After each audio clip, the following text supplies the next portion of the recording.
இப்போது மகாகவி சுப்பிரமணிய பாரதியார் அவர்களின் பாருக்குள்ளே நல்ல நாடு எங்கள் பாரத நாடு பாடல் பாடப்பட இருக்கிறது.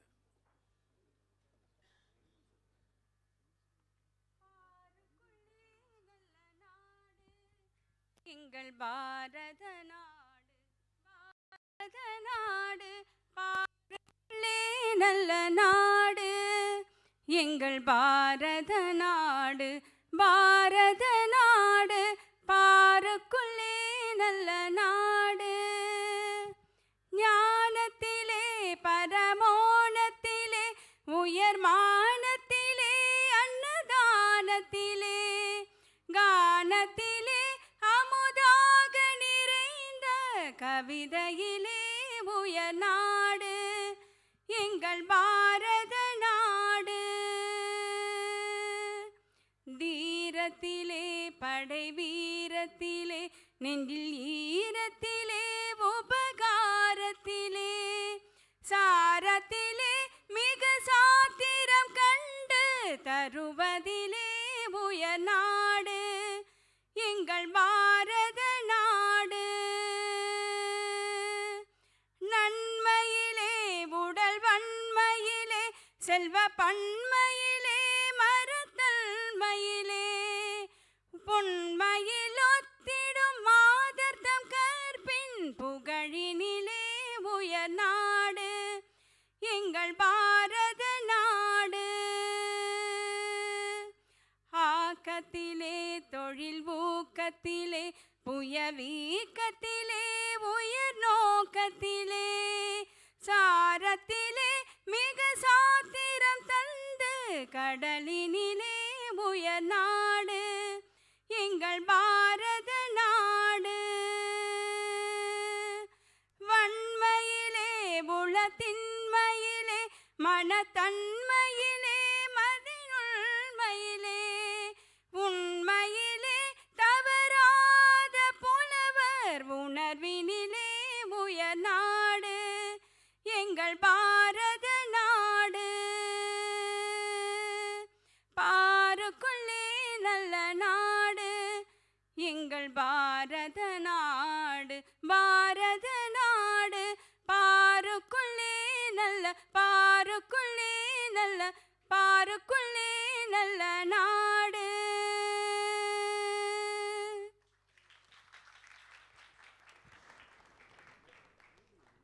நண்பர்களே, மாண்புமிகு தமிழ்நாடு ஆளுநர் ஆர்.என். ரவி அவர்களும் முக்கிய விருந்தினர்களும் குத்துவிளக்கினை ஏற்றி வைத்து விழாவுக்கு ஒளியேற்றி வைக்கின்றார்கள். முதலில் மாண்புமிகு தமிழ்நாடு ஆளுநர் அவர்கள். மாண்புமிகு ஆளுநர் அவர்களின் துணைவியார் அவர்கள், ஆளுநர் அவர்களின் முதன்மை செயலாளர், என்வாயன்மெண்டல் ஃபவுண்டேஷனின் தலைவர் அருண் கிருஷ்ணமூர்த்தி அவர்கள், ஆசிரியர் ஹேமலதா அவர்கள் தயவு செய்து வந்து குத்துவிளக்கினை ஏற்றி வைத்து இந்த 100வது பகுதி சிறப்பு மனதின் குரலை சிறப்பிக்குமாறு தாழ்மையோடு கேட்டுக்கொள்ளுகிறோம்.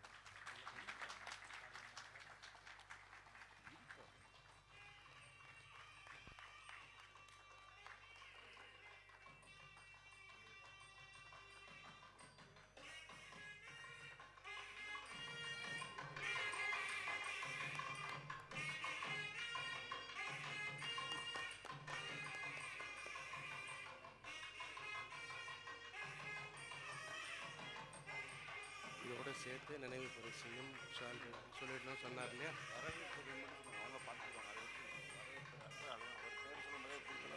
சொல்லணும்.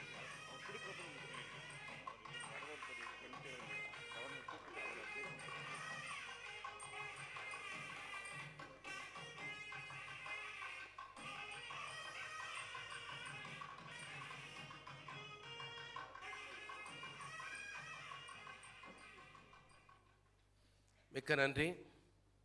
இப்போது மாண்புமிகு தமிழ்நாடு ஆளுநர் ஆர்.என். ரவி அவர்களையும் வந்திருக்கும் சிறப்பு விருந்தினர்களையும் வரவேற்க வந்திருக்கிறார். இந்திய அரசின் செய்தி ஒலிபரப்புத்துறை சார்பாக நினைவு பரிசை வழங்க இருக்கிறார் கூடுதல் தலைமை இயக்குனர் மா அண்ணாதுரை அவர்கள். மாண்புமிகு ஆளுநர் அவர்களே, வந்திருக்கின்ற பெரியோர்களே, உங்கள் அனைவருக்கும் என்னுடைய வணக்கத்தை தெரிவித்துக் கொள்கிறேன். உலகத்தின் எந்த தலைவரும் இதுவரை செய்திருக்காத வகையில் நாட்டு மக்களோடு ஒரு பிரதமர் 100 மாதங்களாக தொடர்ந்து உரையாற்றி வருகின்ற அதிசயமாக நமது பிரதமர் திரு நரேந்திர மோடி அவர்கள் 100வது மனதின் குரல் நிகழ்ச்சியில் நாட்டு மக்களிடையே உரையாற்றி முடித்து சாதனை படைத்திருக்கிறார். இந்த வரலாற்று சிறப்புமிக்க நிகழ்ச்சியை ஒன்றாக அமர்ந்து கேட்கின்ற வகையிலும் பார்க்கின்ற வகையிலும் நாம் அனைவரும் இங்கே ஒன்று கூடியிருக்கிறோம். இந்த நிகழ்ச்சி இத்தனை சிறப்பாக ஏற்பாடு செய்யப்பட்டிருக்கிறது என்றால் அதற்கு முழுமுதற் காரணம் நம்முடைய ஆளுநர் அவர்கள்தான். இப்படிப்பட்ட நிகழ்ச்சியை நடத்துவது என்று திட்டமிடத் தொடங்கிய நாளிலிருந்தே அவர் பல்வேறு பணிகள் காரணமாக பயணத்தில் இருந்தபோதும் தமிழ்நாட்டுக்கு வெளியில் இருந்தபோதும் எந்த ஒரு சிறிய ஏற்பாடும் விட்டுவிடக்கூடாது என்பதற்காக தனது நேரத்தையும் முயற்சியையும் செலவிட்டு எங்களுக்கு உரிய ஆலோசனைகளை வழங்கினார். மிக குறுகிய காலத்தில் இந்த நிகழ்ச்சியை எங்களால் இயன்ற அளவுக்கு சிறப்பாக ஏற்பாடு செய்திருக்கிறோம் என்றால் பல துறைகளைச் சேர்ந்த பெருமக்களை இங்கே அழைத்து கொண்டு வந்து சேர்த்திருக்கிறோம் என்றால் இவை அனைத்திற்கும் வழிகாட்டி ஊக்குவித்து எங்களை இயக்கிய பெருமை மாண்புமிகு ஆளுநர் அவர்களையே சேரும். இந்த நிகழ்ச்சிக்கு தலைமையேற்று நடத்தி கொடுக்குமாறு மாண்புமிகு ஆளுநர் அவர்களை நான் அன்போடு வரவேற்கிறேன். இப்போது மாண்புமிகு தமிழ்நாடு ஆளுநர் அவர்களுக்கு நினைவு பரிசினையும் பொன்னாடையையும் போர்த்தி அண்ணாதுரை அவர்கள் சிறப்பிக்கின்றார்.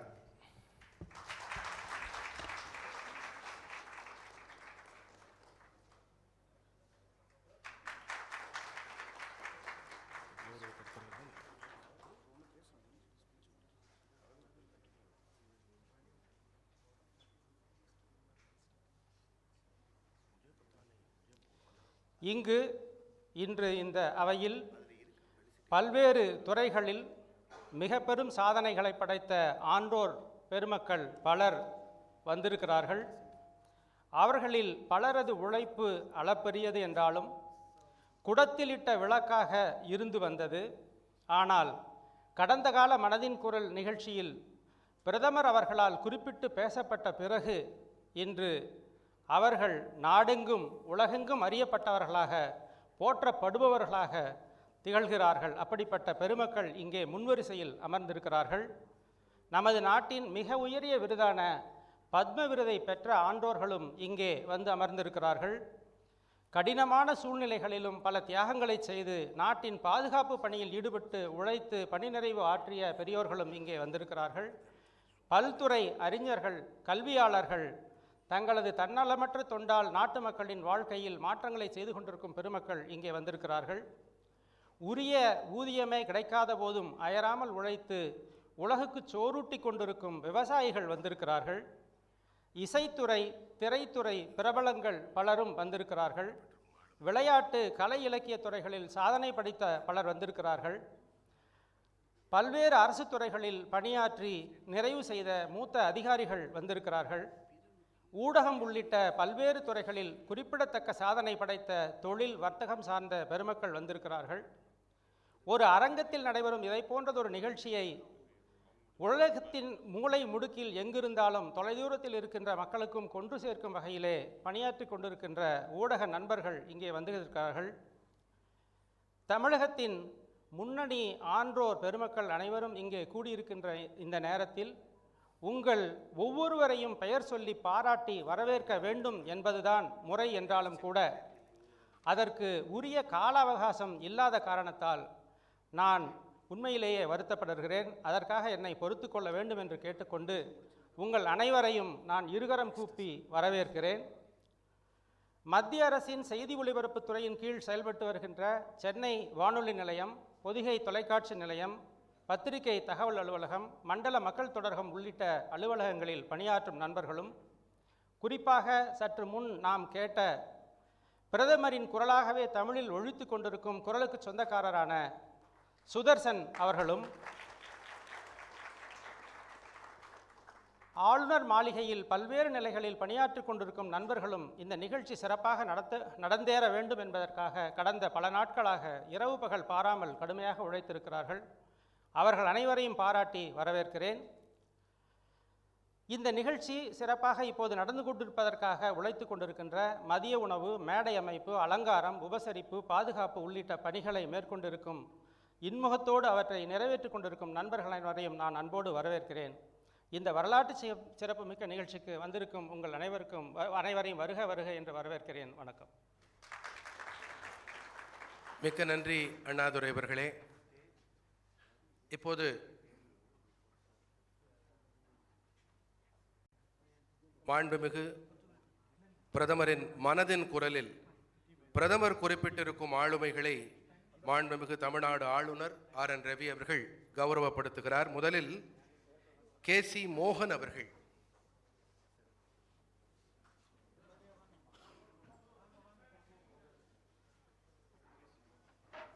KC மோகன் அவர்கள் வருமாறு தாழ்மையோடு கேட்டுக்கொள்ளுகிறோம். KC மோகன் அவர்கள்.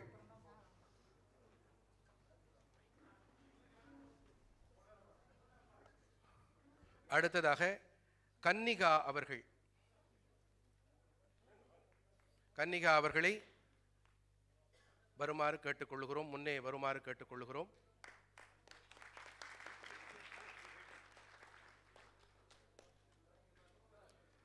அடுத்ததாக கருப்பையா அவர்கள்.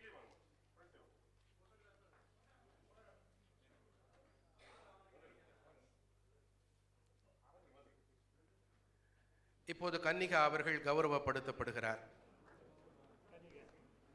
அவருக்கு நினைவு பரிசும் பொன்னாடையும் அளிக்கப்படுகின்றன. உங்கள் கரவொலிகள் பலமாக இருக்கட்டும். நன்றி. அடுத்ததாக கருப்பையா அவர்கள். இவருக்கும் நினைவு பரிசு சால்வை போர்த்தப்படுகிறது. அடுத்ததாக டி ஸ்ரீனிவாசாச்சாரியா சுவாமி அவர்கள். ஸ்ரீனிவாசாச்சாரியா சுவாமி அவர்கள் மிகவும் மூத்தவர். 94 ஆண்டுகள் நிரம்பிய எழுத்தாளர். இந்த வயதிலும் ஊக்கம் குறையாத மனமுடையவர்.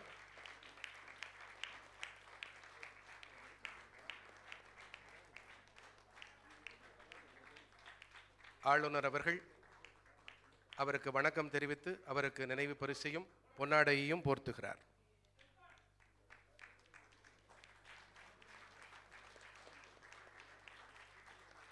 மிகவும் இனிமையான தருணம் இது.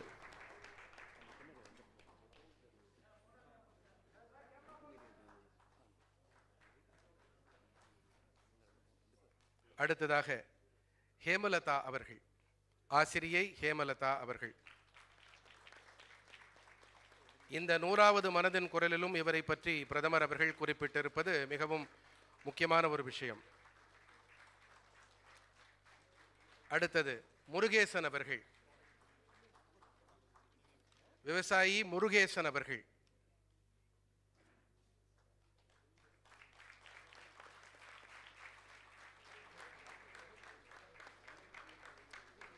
பொன்னாடை போர்த்தி மாண்புமிகு ஆளுநர் அவர்கள் இவரை சிறப்பிக்கிறார். அடுத்ததாக குரு பிரசாத் அவர்கள். குரு பிரசாத் அவர்கள்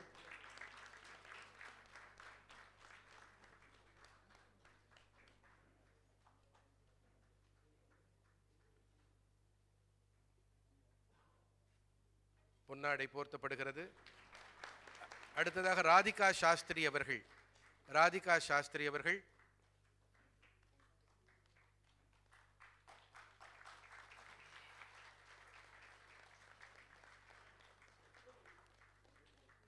நினைவு பரிசு வழங்கப்படுகிறது. அடுத்ததாக மணிமுத்து கஞ்சிரங்கை பஞ்சாயத்து சிவகங்கையைச் சேர்ந்த பிரதிநிதி வருகிறார். கஞ்சிரங்கை பஞ்சாயத்து சிவகங்கை காஞ்சிரங்கா.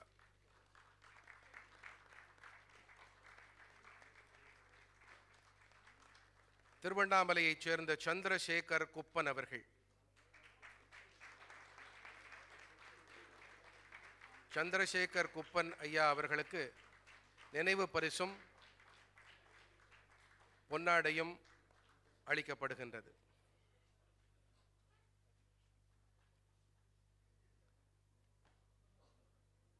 அடுத்ததாக என்வாயன்மெண்டல் ஃபவுண்டேஷன் ஆஃப் இந்தியா என்ற அரசு சாரா அமைப்பை இயக்கி வரும் அருண் கிருஷ்ணமூர்த்தி அவர்கள்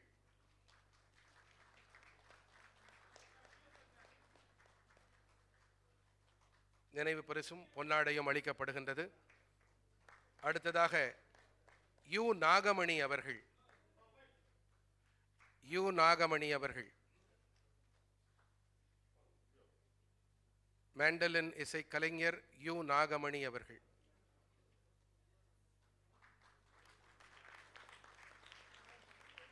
அடுத்ததாக அருள்மொழி அவர்கள். நாகமணி அவர்களுக்கு நினைவு பரிசு வழங்கப்படுகிறது. அருள்மொழி அவர்கள்.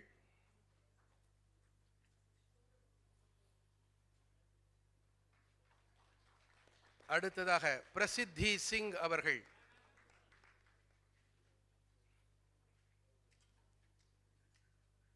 மகாராஷ்டிரத்தைச் சேர்ந்த பிரசித்தி சிங் அவர்கள்.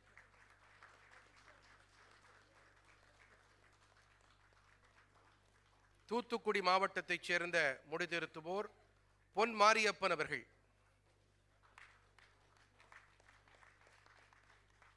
நூலகம் வைத்து மக்களுக்கு கல்வி ஒளியேற்றும் பொன் மாரியப்பன் அவர்கள்.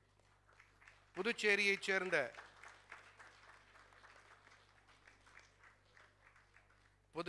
சேர்ந்த மாலதி செல்வம் அவர்கள்.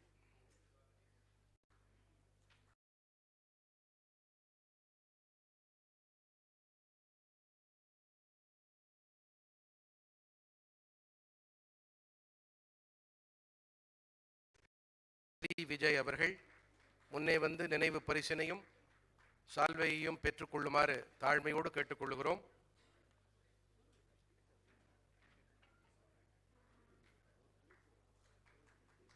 அடுத்து வருகிறார் திருப்பூரைச் சேர்ந்த SP கோபாலகிருஷ்ணன் அவர்கள்.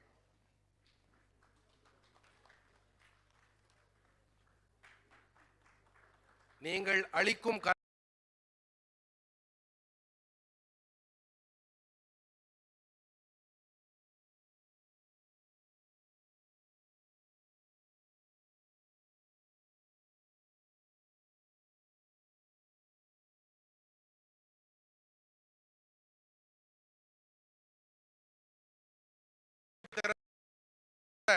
இன்னும் ராணுவ சேவையில் ஈடுபட்டு வரும் லெப்டினன்ட் கர்னல் துவாரகீஷ் அவர்கள். 7 பேர்கள் தன்னுடனே அழைத்துக் கொண்டு இந்த 7 மாற்றுத்திறனாளிகளையும் சியாச்சின் மலை உச்சியை கடந்த லெப்டினன்ட் கர்னல் துவாரகீஷ் அவர்கள்.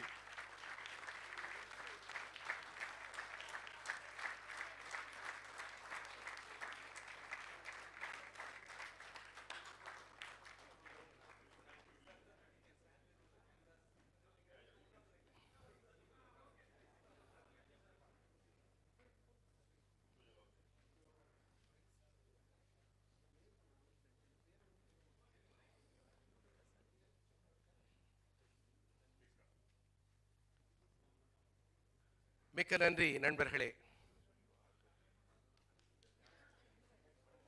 மனதின் குரலில் குறிப்பிட்டிருக்கும் விவசாயிகள் விவசாயம் சார் பொருட்களை மாண்புமிகு ஆளுநரிடம் இப்பொழுது அளிக்க இருக்கின்றார்கள்.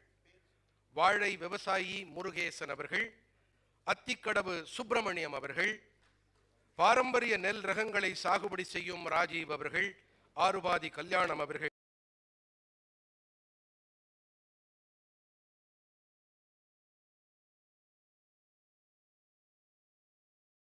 விவசாயம் சார் பொருட்களை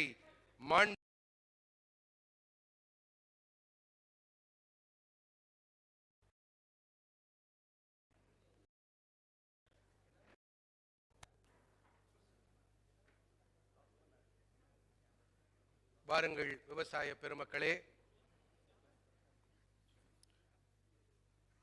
முருகேசன் அவர்கள், சுப்பிரமணியம் அவர்கள், ராஜீவ் அவர்கள், கல்யாணம் அவர்கள், வேலுச்சாமி அவர்கள், குருசாமி அவர்கள் இந்த விவசாய பெருமக்கள் விவசாயம் சார் பொருட்களை மாண்புமிகு ஆளுநரிடம் அளிக்க இருக்கின்றார்கள்.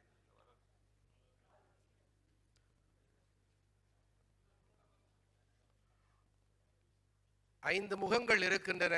ஆறாவது முகத்தை தேடிக் கொண்டிருக்கிறோம். ஆறுமுகம் அவர்கள் வந்துவிட்டார். இதோ வந்துவிட்டார்.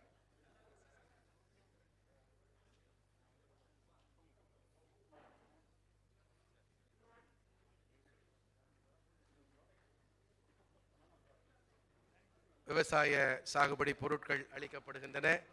ஆளுநரை அவர்கள்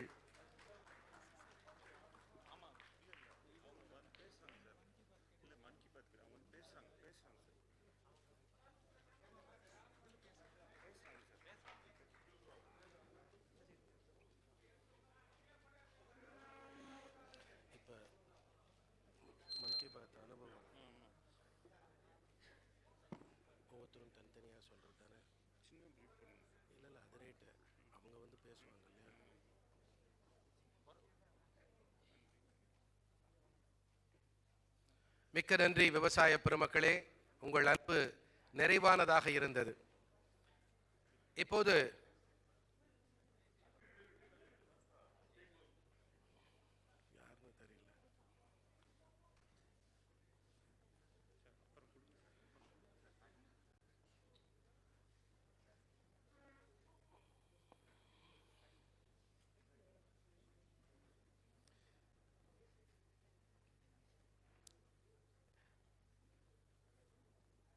மனதின் குரலின் இந்த 100 பகுதி பயணம் தொடர்பான தங்களுடைய அனுபவங்களை பகிர்ந்து கொள்ள இருக்கின்றார்கள். இப்போது நாம் அழைக்கவிருக்கும் சிறப்பு விருந்தினர்களின் சிறப்பு பிரதிநிதிகள். மனதின் குரலில் மாண்புமிகு பிரதமர் குறிப்பிட்ட ஆளுமைகளும் இவர்களில் அடக்கம். 10 வயதான பிரசித்தி சிங் இந்திய சாதனைகள் புத்தகத்தின் மிகவும் இளமையான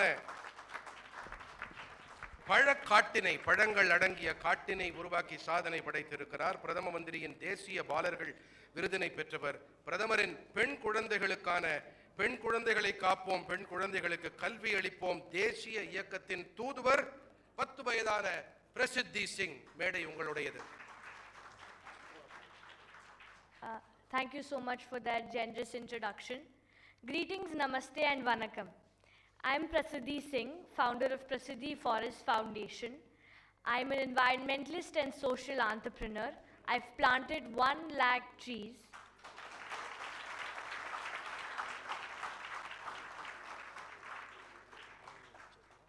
Thank you. And organized more than 600 plus awareness sessions and workshops and connected with more than 40,000 plus people through across 20 plus countries.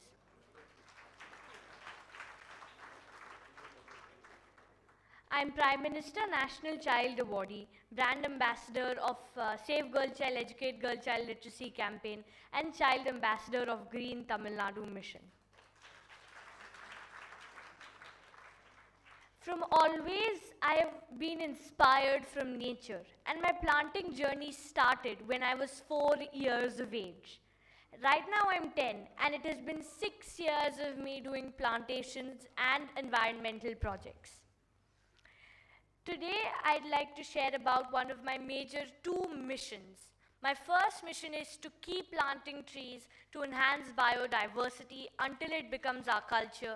And my second mission is to bring people together and keep spreading awareness until it gets translated in our literature.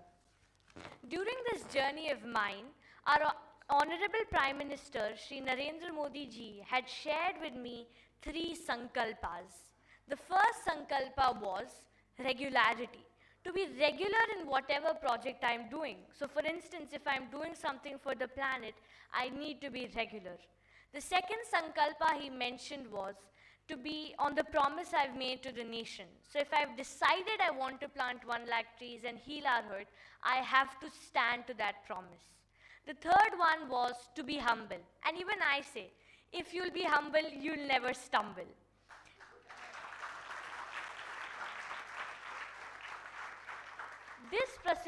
This journey of mine has included the Prasiddhi Forest movement, where several people are involved, from students of all age to villagers, farmers, corporates, groups, companies, and even the government officials. And I would like to take this opportunity to thank the entire government of Tamil Nadu, because when I achieved my target of planting 1 lakh trees, I was also appointed as the child ambassador of the Green Tamil Nadu mission and featured in the National Geographic. So I'd like to say that it is important we all join hands together, because we might be aware about the big goal we have of becoming net zero by 2070. And there are some numbers that prove that we are not going on the right path, such as there will be more plastic in the sea than fish by 2050, or else all the forests will be gone from the globe by 2100, or well, 1 in 4 children will be living in areas with extreme water shortages by 2040. But just by saying this, it's not going to solve. We all need to join hands together, because I believe that as we go in this Amrit Kal, it has been 75 years of independence that we've always been blaming. It is time that we join hands together and build an impact. And this is what I wanted to share with all of you. And I'd like to tell that the world is facing unprecedented challenges, and humanity is faced with a choice to go on an unsustainable trajectory, to stop, listen, and learn from nature. So, soil, by saying... Thank you, நன்றி மிக்க நன்றி. அதாவது பொதுவாக நாம சொல்லும் பொழுது நிறைய விஷயங்களை தெரிஞ்சவங்களை பற்றி சொல்லும்போது நானும் தெரிஞ்சவங்க அப்படின்னு சொல்லுவாங்க. 4 வயதில் 1 லட்சத்தை அவர்கள் வனங்களை, காடுகளை ஏற்படுத்தி 1 லட்சம் மரக்கன்றுகளை நட்டு மரங்களை உருவாக்கி இருக்கக்கூடிய நம்முடைய இந்த சிறுமியான பிரசித்தி சிங் அவர்கள் ஒரு அருமையான கருத்தை சொன்னார்கள். வினயம், மிகவும் வினயம், வித்யா ததாதி வினயம் என்பார்கள் சம்ஸ்கிருத. பார்வை ஆண்டு அக்டோபர் மாதம் 7ஆம் தேதி என்று கேரளத்தில் பிறந்தார். காயத்ரி வீணை என்ற அருகில் வசித்தாலும் கேரளத்தின் 3வது பெரிய விருதான ஸ்ரீ விருதால் பெருமைப்படுத்தப்பட்டவர் நம்முடைய இந்த சிறப்பு விருந்தினர், பார்வை மாற்றுத்திறனாளி பாடகி வைக்கம் விஜயலட்சுமி. என்பது வைக்கம் சத்தியாகிரகம் ரொம்ப புகழ் பெற்றது. அப்போ நான் ஒரு தேசபக்தி பாடல் ஹிந்தியில் பாடியிருக்கேன் மோடிஜிக்கு ஆக.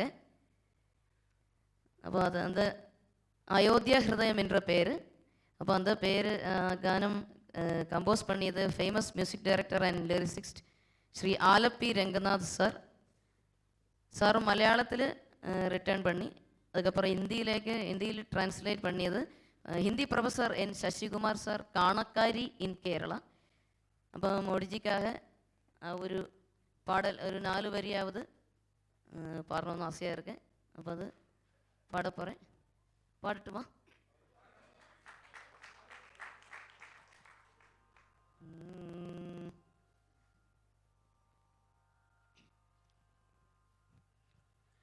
बोलो बोलो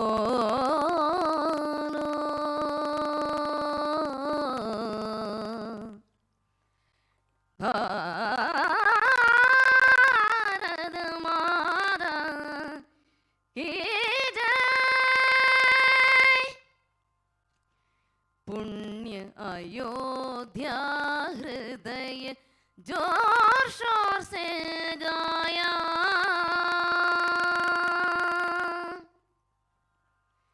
पुण्य अयोध्या हृदय जोर शोर से गाया।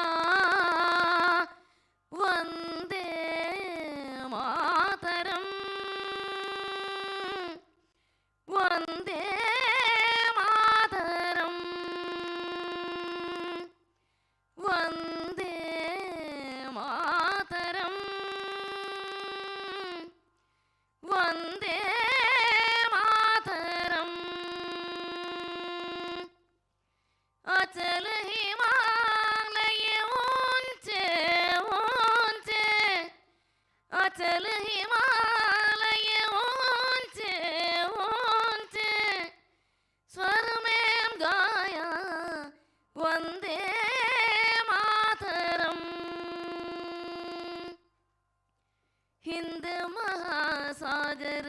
लहरे गरज गरज कर गाई,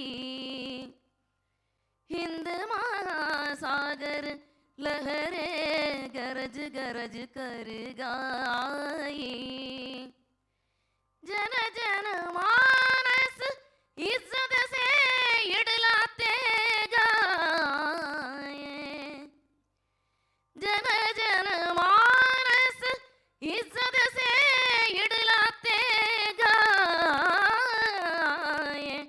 वंदे मातरम,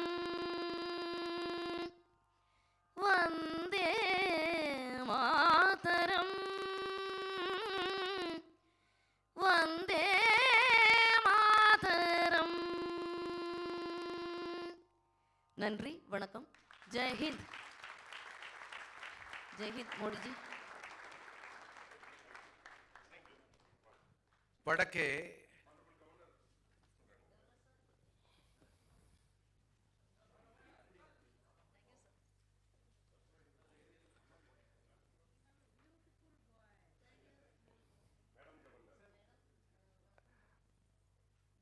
மாண்புமிகு ஆளுநரின் துணைவியார் இப்போது வைக்கம் விஜயலட்சுமி அவர்களோடு உரையாடி கொண்டிருக்கிறார். அவரை பாராட்டுகிறார்.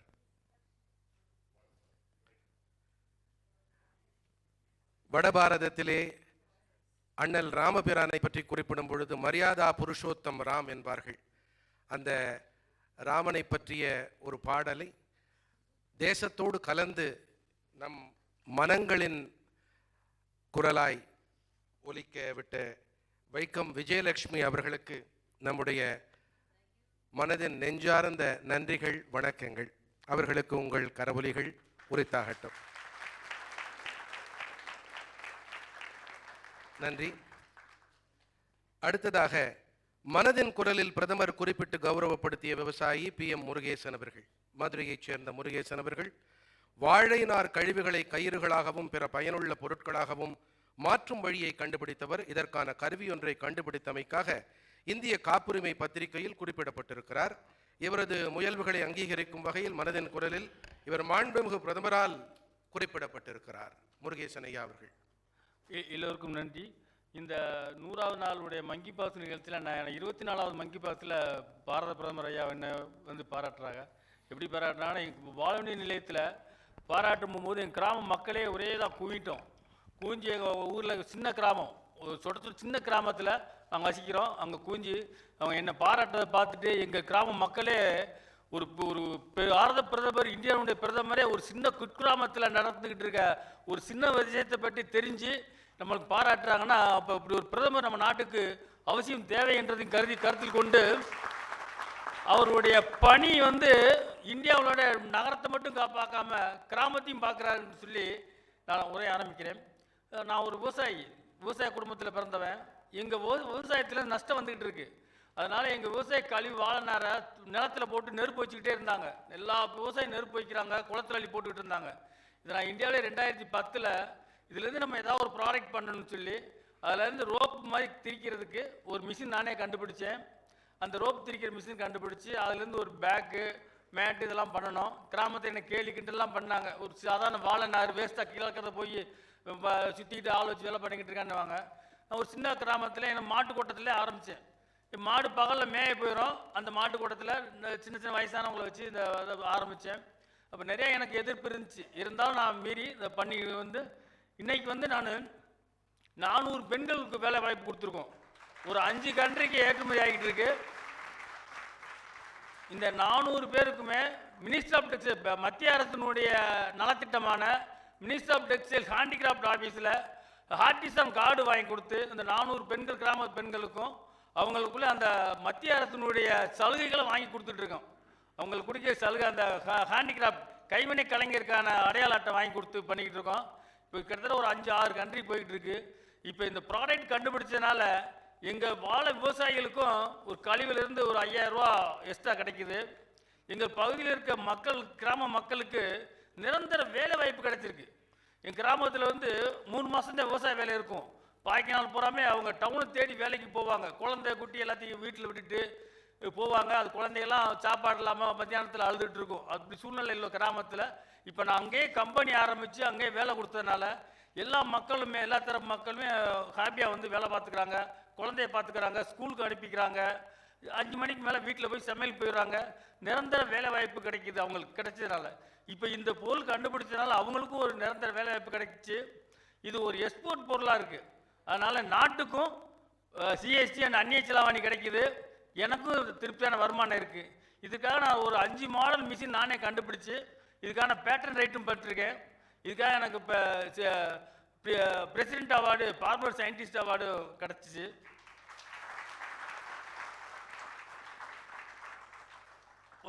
பிரதமர் நரேந்திர மோடிஜி அவர்கள் குஜராத் சீஃப் மினிஸ்டராக இருக்கும்போது எனக்கு best farmers award Madurai district எனக்கு கிடச்சிச்சு.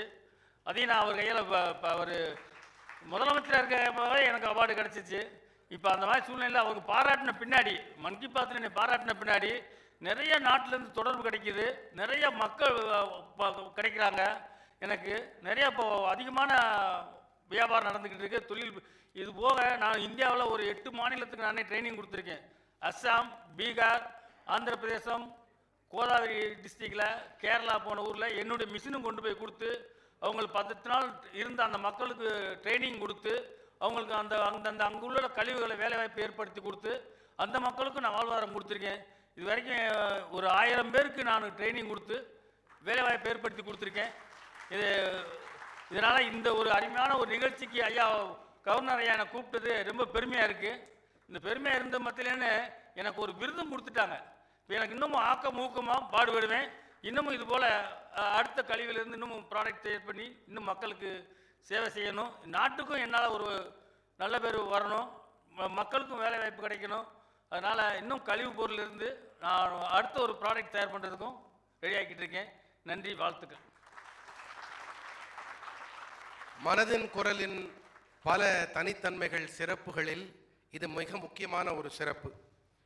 எளிய மக்களின் சாதனைகளுக்கு ஏற்றமளித்து அவற்றை வெளிச்சம் போட்டு காட்டி அவர்களுக்கு பெருமையும் அங்கீகாரமும் சேர்ப்பதோடு மற்றவர்களும் அவர்கள் மூலமாக உத்வேகம் அடைய செய்வதுதான் மனதின் குரலின் அடிநாதமான விஷயம். அடுத்ததாக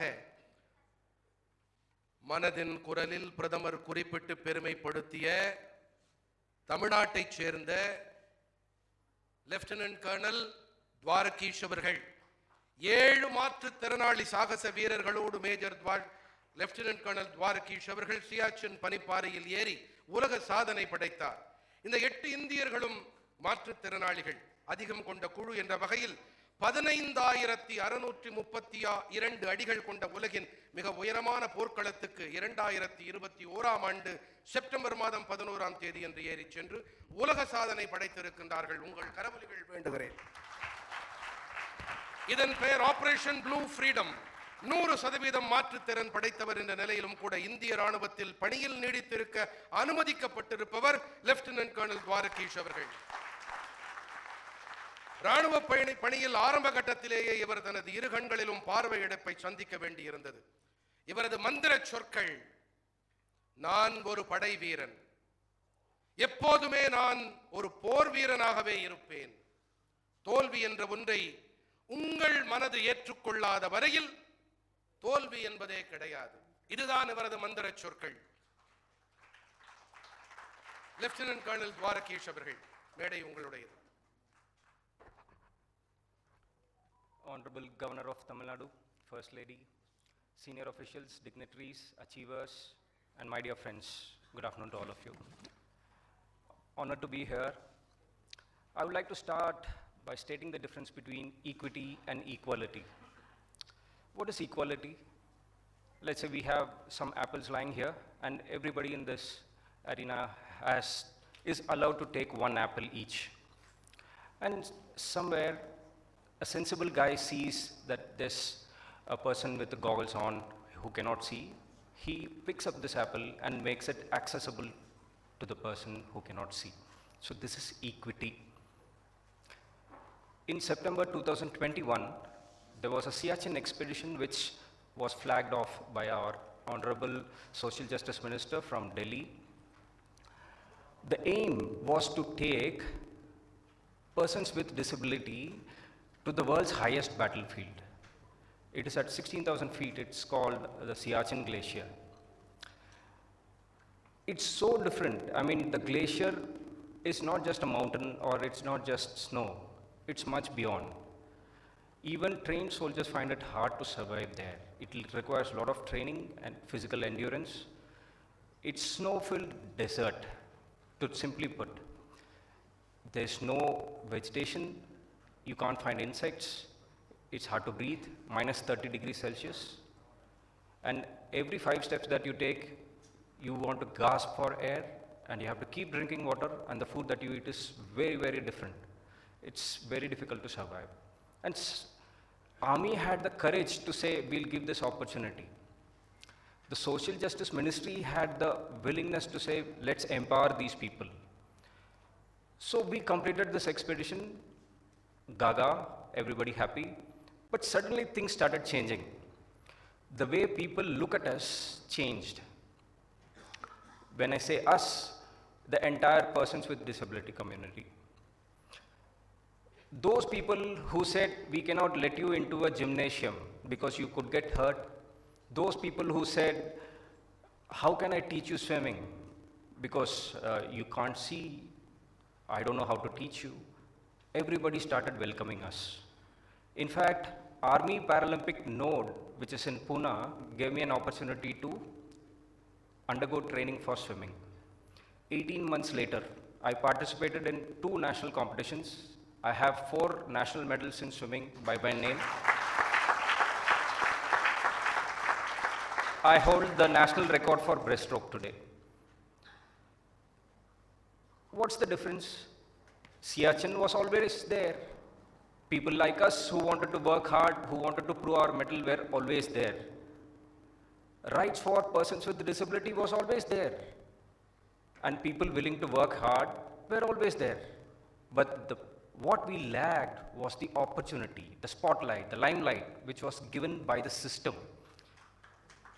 Why do we need blind IFS officers? Why do we need a visually impaired High Court judge? Because these are the synergy drivers who change the perception of people. And I aspire to be one of them. So long as I'm in the system, I wish to be in policy interventions. I'll keep working hard, and I'll bridge the gap between this community and the community which wants to work along with them. Thanks to the government, thanks to everybody who has been listening to us patiently, thanks to every single hand that holds me to move farther and higher. Thank you very much. Jai Hind. Lieutenant colonel Dwarakish அவர்கள், உங்களுடைய சொற்கள் எங்களுக்கு கருத்தூக்கம் அளிக்கின்றன. நாட்டு மக்களுக்கு இவை உத்வேக காரணிகளாக அமைகின்றன. மிக்க நன்றி லெப்டினன்ட் கர்னல் துவாரகீஷ் அவர்களே. அடுத்ததாக வடிவேல் கோபால், மாசி சடையன். அண்மையில் பத்ம விருதுகளை பெற்றவர்கள். தமிழ்நாட்டைச் சேர்ந்த இருளர் சமுதாயத்தைச் சேர்ந்த இவர்கள் சமூக பணிக்காக பத்ம விருது அளித்து கௌரவிக்கப்பட்டார்கள். இருளர் பாம்பு பிடிப்போர் கூட்டுறவு சமூகத்தில் அங்கத்தினரான இவர்கள் பாரம்பரியமாக இந்த சமுதாயம் குணப்படுத்தல், சிகிச்சை, பாரம்பரிய மருத்துவம், பாம்பு பிடித்தல் போன்ற தொழில்களோடு தொடர்புடையவர்கள். இவர்கள் பாம்பு பிடிப்பதோடு மட்டுமல்லாமல் மனிதர்களுக்கும் பாம்புகள் இடையேயான பிணக்குகள் அது பற்றிய சர்வதேச விழிப்புணர்வை ஏற்படுத்தும் வகையிலே இவர்களுடைய செயல்பாடுகள் அமைந்திருக்கின்றன. எளிய மக்களுக்கு மேடை அமைத்து கொடுக்கும் மனதின் குரலால் இவர்கள் கௌரவப்படுத்தப்படுகின்றார்கள். மாசி சடையன், வடிவேல் கோபால் ஆகியோர். வணக்கம். என் பேர் மாசி, சென்னேரி கிராமம், செங்கல்பட்டு மாவட்டம். நான் பாம்பு பிடிக்கிற தொழில் எங்கள் அப்பா அம்மா காலத்துலேருந்து பிடிப்பாங்க, பாரம்பரிய தொழில். என் பாரம்பரிய தொழிலை வச்சு இன்றைக்கி நான் அமெரிக்கா, தாய்லாந்து இங்கெல்லாம் போய் பாம்பு பிடிச்சேன்.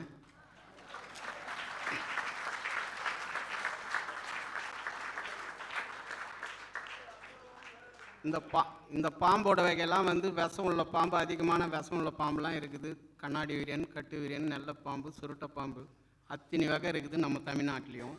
அத்தனை பாம்பையும் எனக்கு வந்து வீரம் பயங்கரமாக அதை பிடிக்கணுன்ற ஆசை. நம்ம மக்களுக்கு அடுத்தவங்களுக்கு எந்த ஒரு குறையும் வரக்கூடாது, அவங்களுக்கு ஆபத்து வரக்கூடாதுன்னு நாங்கள் வந்து வயல் காட்டில் போய் பாம்பு பிடிக்கிற பழக்கம் எங்களுக்கு பாரம்பரியாக எங்களுக்கு தொடர்ந்து வந்தது. அப்படியே இருந்து அமெரிக்கா தாய்லாந்து போனோம். அங்கேயும் போயிட்டு பாம்பு பிடிச்சோம். அங்கே இருக்கிறவங்களுக்கும் வந்து எங்களோட தொழிலை அங்கே போய் வெளிப்படுத்தணும்.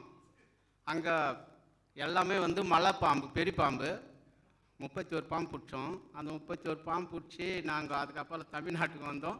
தமிழ்நாட்டில் இருக்கிறவங்க வந்து எல்லாம் எங்களுக்கு வந்து பாராட்டுகள் எல்லாமே வச்சாங்க. எங்கள் ஆளுநர் ஐயாவுக்கு அவருக்கு ஒரு வணக்கம், எங்கள் பிரதம மந்திரி ஐயாவுக்கு ஒரு வணக்கம், எங்கள் முதலமைச்சருக்கு ஒரு வணக்கம். எங்கள் இருளர் மக்கள் எந்த மூலையில் இருந்தாலும் இன்னைக்கு கண்டுபிடிச்சி எங்கள் ஆளுநர் ஐயா இந்த மக்களையும் வெளிச்சத்துக்கு எடுத்துன்னு வரணும், இந்த மக்களை அப்படியே விட்டுறக்கூடாது அப்படின்ட்டு அவருக்கு வந்து கோடி வணக்கத்தை தெரிவித்து கொள்கிறோம். ஏன்னா நாங்கள்லாம் வந்து படிக்க தெரியாதவங்க இருந்தாலும் நாங்கள் வந்து பாம்பு பிடிக்கிறதுக்குள்ள மட்டும்தான் வீரராக இருப்போம். அடுத்தவங்க கிட்ட எப்படி பேசணும், எப்படி பழகணுன்றது எங்களுக்கு அப்பா அம்மா படிப்பு சொல்லிக் கொடுக்கலாம். அன்றைக்கி காலத்தில் வந்து வேலை வாய்ப்பு கம்மி, எங்களுக்கு வந்து துட்டு இருக்காது. அந்த நேரத்தில் எங்களை படிக்க வைக்கல. எனக்கு வந்து சின்ன வயசுலேருந்தே பாம்பு பிடிக்கிற தொழில் எங்கள் அப்பா அம்மா கூட ஒரு 10 வயசுலேருந்து தொடங்கினது தான். இன்றைக்கி இந்த பாம்போட தொழில் இன்றைக்கி பத்மாஸ்ரீ விருது கிடச்சிருக்குதுன்னா எங்களோட பெருமையை எங்கள் அப்பா அம்மாவுக்கும் எங்கள் நேரு ஐயாவுக்கும் எங்கள் ஆளுநருக்கும் எங்கள் முதலமைச்சருக்கும் நன்றி தெரிவித்துக் கொள்கிறேன்.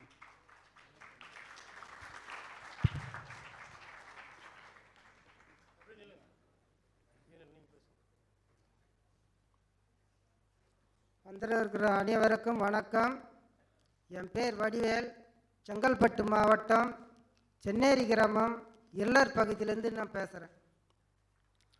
அப்பா அம்மா காலத்துலேருந்து காலத்துலேருந்து எங்கள் சின்ன வயதுலேருந்து எங்களுக்கு இந்த பாம்பு பிடிக்கிற தொழில் தான். பாம்பு பிடிக்கிற தொழில்னாக்கா அப்போது வறுமை ரொம்ப இதுவாக இருந்தது. அதனால் அந்த பாம்பு பிடிச்சி நாங்கள் அது தொழில் பண்ணோம். இப்போ அதில் வந்து என்ன பண்ணாங்க, ராம்லோஸ் விட்டாக்கார் ஒருத்தர் இருக்கிறார். அவர் வந்து இந்த இருளர் மக்களை வந்து ஒன்றா சேர்த்து இருளர் மக்கள் நல்லா இருக்கணும், அவங்க முன்னுக்கு வரணும் அப்படின்னு அவர் சொன்னார். அவர் சொல்லி என்ன சொல்கிறாருனாக்கா, வடநெம்மலின்னு இருக்குது இருளர் கூட்டூர் சங்கம், அதில் நாங்கள் உறுப்பினராக இருக்கிறோம். பொம்பளை ஆம்பளை எல்லாமே உறுப்பினராக இருக்கிறோம். அப்படி இருக்கிற சொல்ல அவர் என்ன பண்ணாருன்னா, இவங்க பாம்பு நல்லா பிடிக்கிறாங்க அப்படின்றதுனால அவர் என்ன பண்ணார், வெளிநாட்டுக்கு ஒரு வாய்ப்பு கொடுத்தாரு, அமெரிக்காவுக்கு. நாங்கள் அமெரிக்காவுக்கு போனோம், மாசி வடிவேல் நாங்கள் 2 பேரும், எங்களை 2 பேரையும் அவர் பண்ணி எங்களை கூட்டும் போனார். கூட்டும் போய் அங்கே 2 மாதம் தங்கணும். இந்த 2 மாதத்தில் வந்து பாம்பு அதிகமாக 31 பாம்பு பிடிச்சோம். அங்கே இருக்கிற ஐயாவங்களுக்கும் எங்களை ரொம்ப பாராட்டினாங்க. பாராட்டி விருதெல்லாம் கொடுத்தாங்க. கொடுத்து எங்களை என்ன பண்ணார், ஐயா திருப்பின்னு வீட்டில் கொண்டாந்து எங்களை கொண்டாந்து சேர்த்துட்டாங்க. சேர்த்துட்டு சொல்ல இந்த பத்மாசி அவார்டு விருதுனாக்கா எங்களுக்கு எதுவுமே தெரியாது. ஏன்னா எங்களுக்கு படிப்பு அறிவு இல்லை அந்த நாளில்.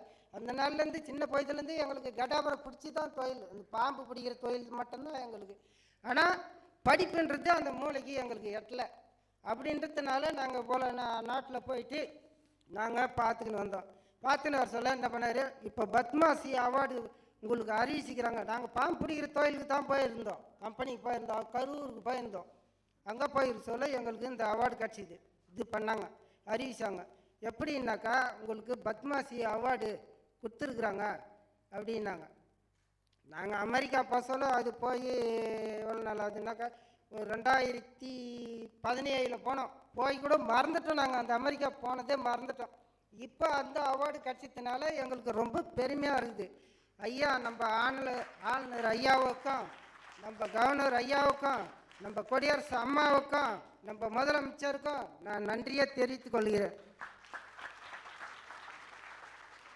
யாருமே அறியாத, மிக்க நன்றி, யாருமே அறியாத அறிமுகமே இல்லாத நபர்களுக்கு விருதுகளை வழங்கி சிறப்பிப்பதுதான் இப்பொழுது இந்த பத்மா விருதுகள் இப்படிப்பட்ட எளியவர்களுக்கு கிடைக்க ஒரு வாய்ப்பாக அமைந்திருக்கிறது. அதே போல மனதின் குரல் 100வது பகுதியிலும் இவர்களுக்கு இத்தகைய ஒரு பெரிய அங்கீகாரத்தை அளித்திருக்கிறது. மனதின் குரலில் அடிநாதமான எளியவர்களுக்கு அங்கீகாரம் என்ற மையப்பொருள்தான். அடுத்ததாக ராஜீவ், நெல் ஜெயராமன் ஆகியோர் விவசாயிகள். அவர்கள் ராஜீவ் அவர்களும் இவரது மாமனுமான நெல் ஜெயராமன் என்று அழைக்கப்படும் ஜெயராமன் அவர்களும் இயற்கை விவசாயத்தின் கொடிதாங்கிகள், சுற்றுச்சூழல் ஆர்வலர்கள், தமிழ்நாட்டின் விவசாயிகள் தலைவர். இவர்கள் இருவரும் 150 பாரம்பரிய நெல் ரகங்களுக்கு கடந்த 20 ஆண்டுகளில் மீள் உயிர்ப்பு அளித்திருக்கின்றார்கள். இன்று இவரது முயற்சிகள் காரணமாக பாரம்பரிய நெல் ரகங்களை பயிர் செய்வதில் 40,000த்திற்கும் மேற்பட்ட விவசாயிகள் ஆர்வத்தோடு ஈடுபட்டு வருகின்றார்கள். 2013ஆம் ஆண்டு இவர்களுடைய முயல்வுகள் இவர்களுக்கு தேசிய புதுமைகள் கண்டுபிடிப்பு நிறுவனமானது பெஸ்ட் ஜெனோம் சேவியர் விருதினை அளித்து கௌரவித்தது. இதை இவர்கள் அப்போதைய குடியரசுத் தலைவரிடமிருந்து பெற்றார்கள். ராஜீவ் அவர்கள். போற்றுதலுக்கும் மரியாதைக்கும் உரிய மாண்புமிகு ஆளுநர் அவர்களுக்கும், நிகழ்ச்சியில் கலந்து கொண்டு சிறப்பித்து கொண்டிருக்கும் தலைசிறந்த ஆளுமை அவர்களுக்கும் என்னுடைய வணக்கத்தை தெரிவித்துக் கொள்கிறேன். என்னுடைய பேர் பார்த்தீங்கன்னா ராஜீவ். டெல்டா மாவட்டத்தில் ஒரு மாவட்டமாக இருக்கக்கூடிய திருவாரூர் மாவட்டத்திலேருந்து வந்திருக்கிறோம். எங்களுடைய பணி என்னென்னா, ஒவ்வொரு வருடமும் தேசிய அளவில் நெல் திருவிழா நடத்தி 15,000க்கும் மேற்பட்ட விவசாயிகளை ஒருங்கிணைந்து அவர்களை இயற்கை விவசாயத்திற்கு மாற்றக்கூடிய வேலைகளையும், கலந்து கொள்ளும் அனைவருக்கும் பாரம்பரிய விதைகளை 2 கிலோ வீதம் இலவசமாக வழங்கி வரும் வேலையையும் தொடர்ந்து செய்து வருகிறோம். இந்த நேரத்தில் ஒருவரை நாம் நினைவுபடுத்த கடமைப்பட்டுள்ளோம். மறைந்த இயற்கை வேளாண் விஞ்ஞானி ஐயா நம்மாழ்வார் அவர்களையும், பாரம்பரிய நெல் ரகங்களை மீட்டெடுத்த ஐயா நெல் ஜெயராமன் அவர்களையும் உங்கள் பரத்த கரவொலியுடன் அவர்களை நினைவில் ஏற்படுத்துவோம். நெல் என்பது வெறும் சொல்லல்ல, நமது பண்பாடு, பாரம்பரியம், கலாச்சாரம் என்று தனது வாழ்நாள் முழுவதும் பாரம்பரிய நெல் ரகங்களை மீட்டெடுத்து நமக்காகவும் நம் எதிர்கால சன்னதிகளுக்காகவும் கொடுத்து வந்த மனிதர்கள் அவர்கள் 2 பேரும். இந்த நேரத்தில் மாண்புமிகு தமிழக ஆளுநர் அவர்களிடம் ஒரு கோரிக்கை வைக்க கடமைப்பட்டுள்ளோம். அவர்களின் பணியை அங்கீகரிக்கும் விதமாக பத்மஸ்ரீ விருதுக்கு அவர்களை பரிந்துரை செய்ய வேண்டும் என்று உங்கள் பரத்த கருவொலி மூலம் மாண்புமிகு ஆளுநர் அவர்களுக்கு இந்த கோரிக்கையை வேண்டுகோளையும் விடுவிக்கிறோம். இன்றைக்கி நமக்கு படிப்பு கிடைச்சிரும், தலை சிறந்த மருத்துவ வசதிகள் கிடைத்திரும், எல்லாமே நமக்கு கிடைச்சிரும். ஆனால் உங்களுக்கு கோடி ரூபாய் கொடுத்தா கூட நஞ்சில்லாத உணவு கொடுக்க உழவர்களால் மட்டும்தான் முடியும். அந்த உழவர்களை இந்த நேரத்தில் நம்ம பெருமைப்படும் விதமாக அவங்கள நம்ம மரியாதை செய்யணும். அது மட்டும் இல்லாமல் நம்மளுடைய பாரம்பரிய நெல் ரகங்களில் நமக்கே இன்னும் தெரியாத பொழுது நம்ம எதிர்கால சன்னதிகளுக்கு கொண்டு போய் சேர்க்கக்கூடிய பணியை தொடர்ந்து செஞ்சு இன்றைக்கி அவங்க இறந்துட்டாங்க. ஆனால் அந்த பணியை தொடர்ந்து அவர்களோடு பயணித்த பல முன்னோடி இயற்கை விவசாயிகள் செஞ்சுட்டு வராங்க. ஒரு சில பெயர்கள் இந்த இடத்துல பதிவு பண்ணணும்னு ஆசைப்பட்றேன். நம்மளோட விட்டு போன பாரம்பரிய நெல் ரகங்களுடைய பெயர்களை: காட்டு யானம், மாப்பிள்ளை சம்பா, 60ஆம் குருவை, தூயமல்லி, ஆத்திருக்குச்செடி, வாசனை ஜீரசம்பா போன்ற 174க்கும் மேற்பட்ட பாரம்பரிய நெல் ரகங்கள் நம்மகிட்ட இருந்துச்சு, நம்ம முன்னோர்கள் இருந்துச்சு, பல சிறுதானியங்கள் இருந்துச்சு. இன்றைக்கி அது எல்லாமே நம்மளை விட்டு போயிடுச்சு. ஆனால் இப்போ மீட்டெடுத்து உழவர்கள் இதை செஞ்சிட்டு இருக்காங்க. ஆனால் அதை வாங்கி சாப்பிட்றதுக்கான விருப்பமும் விழிப்புணர்வும் உங்கள்கிட்ட இல்லை. இந்த நேரத்தில் கேட்டுக்கொள்கிறது ஒரே ஒன்று தான், தயவு செய்து உழவர்கள் உங்களுக்கு நஞ்சில்லாத உணவு கொடுக்க தயாராக இருக்கிறோம், அதை நீங்கள் வாங்கி சாப்பிடணுங்கிறத கேட்டு இந்த வாய்ப்பு வழங்கிய தமிழக ஆளுநர் அவர்களுக்கு, அதாவது எங்களை போன்ற ஒரு எளியவர்களையும் இந்த மாதிரி ராஜ்பவனில் பேச முடியுங்கிற ஒரு வாய்ப்பை ஏற்படுத்தி கொடுத்த ராஜ்பவனுடைய தமிழக ஆளுநர் அவர்களுக்கு நன்றியை தெரிவித்துக் கொள்கிறோம். வாய்ப்பு வழங்கிய அத்தனை பேருக்கும் நன்றியை கூறி விடைபெறுகிறோம். நன்றி, வணக்கம். நன்றி ராஜீவ் அவர்களே. உழுதுண்டு வாழ்வாரே வாழ்வார், மற்றெல்லோரும் தொழுதுண்டு பின் செல்பவர் என்ற குரலுக்கு ஏற்ப அவர்கள் உழவுக்கு ஒரு புதிய ஒரு பரிமாணத்தை ஏற்படுத்தி வருகின்றார். அவர்களுக்கு உங்கள் கரவொலிகள் உரித்தாகட்டும். மிக்க நன்றி. அடுத்ததாக வி.கே. தனபாலன், தொழில் முனைவோர். வீரச்சொங்கலி கண்ணையா தனபாலன் அவர்கள் திருச்செந்தூரில் பிறந்து சென்னைக்கு 1981ஆம் ஆண்டு வந்தார். வீடில்லா நிலையில் சென்னை எழும்பூர் ரயில் நிலையம் அவரது வீடானது. அமெரிக்க தூதரகத்தில் மற்றவர்களுக்கு இடம் பிடித்து உதவும் வகையில் அதன் மூலம் ஊதியம் ஈட்டினார். 1986ஆம் ஆண்டு ஜனவரி மாதம் 17ஆம் தேதியன்று தமிழ் குரல் என்ற உலகின் முதல் தமிழ் இணைய வானொலியை தொடக்கினார் வி.கே. தனபாலன் அவர்கள்.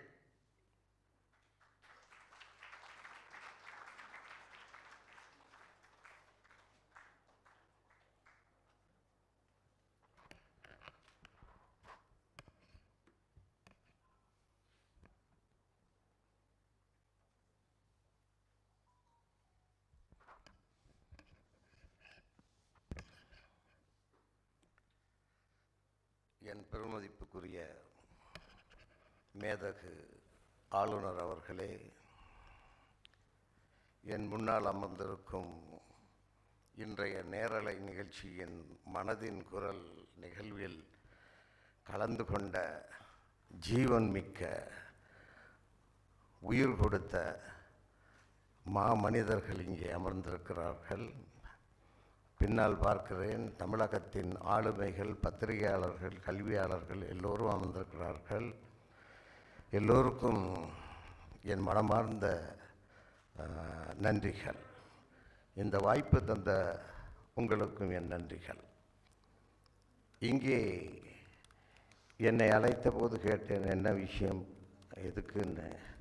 இல்லை இங்கே மனதின் குரல் ஆளுமைகளும் அதில் இடம்பெறாத ஆளுமைகளையும் நாங்கள் பேச வைக்கிறோம், நீங்கள் பேச வேண்டும் உங்களை பற்றி என்று.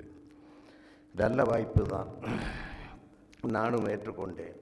ஆனாலும் என்னை பற்றி நானே பேசுவது ஒரு தர்ம சங்கடம் தான், மிக நெருடலான விஷயமும் கூட. இருந்தாலும் பொறுமையாக ஒரு 5 நிமிடம் நான் என்னை பற்றி சொல்ல வேண்டிய சூழ்நிலை. பேசும்போது தாயை மறந்து பேச முடியாது. என் தாய் தந்தையர்கள் திருச்செந்தூர் கிராமத்தில் மிக மிக அடிமட்டத்தில் வாழ்ந்த சாதாரண சலவை தொழிலாளிகள். என் தாயும் தந்தையும் அந்த அழுக்கு ஆடைகளை எடுத்துக்கொண்டு ஆற்றுக்கு போய் அந்த உவர் மண்ணில் மிளைத்து அடித்து காய வைத்து வீட்டுக்கு வருவார்கள். காலங்காலமாக அவர்கள் கைகளை பார்த்தால் அந்த கைகள் சீல் வடியும், இரத்தம் வடியும். எங்கள் வீட்டில் புது சமையல் கிடையாது. இந்த துணிகளை கொண்டு போய் கொடுக்கும் வீடுகளில் போடும் அந்த உணவும் அந்த பழசும் தான் என் தாய் எடுத்து கொண்டு வந்து அவள் கைகளில் இருக்கக்கூடிய அந்த இரத்தம், சலம், காயாததெல்லாம் அதிலே பழகி அந்த சோடாவில் அதில் கழுவி அந்த சாதத்தை பிணைஞ்சி எனக்கு ஊட்டான். அந்த நன்றியை நான் என்றைக்கும் மறக்காமல் நான் பதிவு செய்கிறேன். அந்த வாழ்க்கை பிடிக்காமல் ஒரு நாள் திருட்டில் ஏறி வித்தவுட் டிக்கெட்டில் எக்மோர் ரயில்வே நிலையம் வந்து சேர்ந்தேன். வந்தால் வேலை கிடைக்கும், பட்டணம் போனால் நல்லா இருக்கலான்னு சொன்னாங்க. நானும் அதை நம்பி வந்தேன். ஏதாவது ஒன்று கிடைக்காதான்னு. ஆனால் எனக்கு எதுவுமே கிடைக்கல. எல்லா கடைகள், ஹோட்டல்கள் எல்லாத்துலேயும் போய்ட்டு வேலை கேட்டேன், யாரும் தரல. அப்புறம் தான் தெரிஞ்சு இந்த அறிமுகம் இல்லாதவர்களுக்கு வேலை கொடுக்க மாட்டாங்க. அவங்கவுங்க ஊர்லேருந்து கொண்டுருவாங்க ஆள்களை. நானும் அந்த பட்டியல். இடம் இல்லை, உணவு இல்லை, எக்மோர் ஸ்டேஷன்லேயே படுக்க வேண்டிய நிலமை. வந்த ஒரே வேஷ்டி ஷர்ட்டு. 4 மாத காலம் என்ன நடந்ததுன்றே தெரியாது. ஒரு மனநோயாளியாக நான் வாழ்ந்தேன். பல்லு விளக்கல, குளிக்கல, சாப்பாடு இல்லை. இந்த கல்யாண வீட்டுகளில் மிஞ்சிறதெல்லாம் ஒரு சாக்கில் போட்டு கொண்டு வருவாங்க. அங்கே சிலர் நல்லவர்கள், பிச்சைக்காரர்கள், நல்லவர்கள், நல்ல மனம் கொண்டவர்கள். அவர்கள் அங்கே இருக்கவர்களுக்கு அதை உருண்டையாக்கி கொடுப்பாங்க. அதை எல்லாரும் எடுத்து சாப்பிடுவாங்க. நானும் அப்படியான உணவை சாப்பிட்டவன். 4 மாத காலம் மனநோயாளியான பிறகு அடுத்த 2 மாதம் நான் சுத்த பைத்தியக்காரனாகி விட்டேன். 100% பைத்தியக்காரன். தூக்கம் இல்லை, பசி இல்லை. அந்த ஊரை சுற்றி சுற்றி நடக்கிறது, ஸ்டேஷனை சுற்றி. அப்படி ஒரு நாள் தூக்கமும் வராது, ஆனால் படுக்கிறது. அப்போ தான் ஒரு நாள் ஒரு போலீஸுக்காரர் திருட்டு கேஸுல சந்தேக கேஸுன்னு அறிஞ்ச அந்த காலத்தில். அது மாதம் இத்தனை வேணும் ஒரு போலீஸுக்கு கோட்டா. அன்னைக்கு கோட்டா குறைஞ்சி போச்சு போல். குறைஞ்சா இங்கே உள்ளவங்கள கூப்பிட்டு போயிடுவாங்க. ஸ்டேஷனில் படுத்துருக்கவனெல்லாம் என்னையும் அடி விழுது, எலும்பு. நான் எலும்பிட்டேன். என்ன உன் பேர் என்ன? பாலன். அடித்தான் அடி, லத்தியில் மூக்கு உடைஞ்சி ரத்தம் பீரிட்டுச்சு, கன்னத்தில் அடி, தலையில் அடி. என்ன நடந்துச்சு? நானே பைத்தியம், எனக்கு போய் அடிச்சுவேன், என்ன பண்ண போகிறோம்? ரத்தம் கொட்டுது. சரி போய் நெல் அப்படின்னா கீழே நிற்கிற 4 பேரோட நானும் நிற்கிறேன். என்னடா இது அப்படின்றேன். இல்லை சந்தேக கேஸ் கிடைக்கல போல், அதனால் எங்களை இந்த டைம் அந்த கோட்டாவில் கொண்டுகிட்டு போட்டு ஜெயிலில் போட்டுருவாங்கன்ட்டாங்க. விடிஞ்சா ஜெயிலு. எனக்கு சட்டுன்னு ஒரு ஞானோதயம், 8 ஓட்டம். அமெரிக்க தூதராலயத்தின் வாசலில் 4-5 பேர் கோட் சூட்டோடு இருந்தாங்க.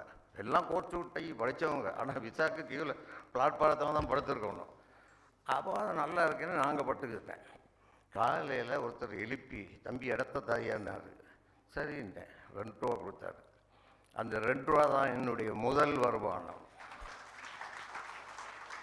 காலையில் கிடைச்ச அந்த 5 மணிக்கு கிடைச்ச 2 ரூபாயை வச்சுக்கிட்டு இட்லி தோசைலாம் சாப்பிட விருப்பம் இல்லை, எனக்கு சோறு சாப்பிடணும் இப்போது. அப்புறம் பார்த்தா எனக்கு மூளை வேலை செய்யுது. பைத்தியம் தெளிஞ்சிட்டு இவன் அடித்த அடியில் நல்லது நடந்ததுக்கு 2 ரூபா அந்த அளவு சாப்பாட்டுக்காக 11 மணி வரைக்கும் மதுரை முனியாண்டி விலாஸ் வாசலில் பசியோடு காத்திருந்தேன்.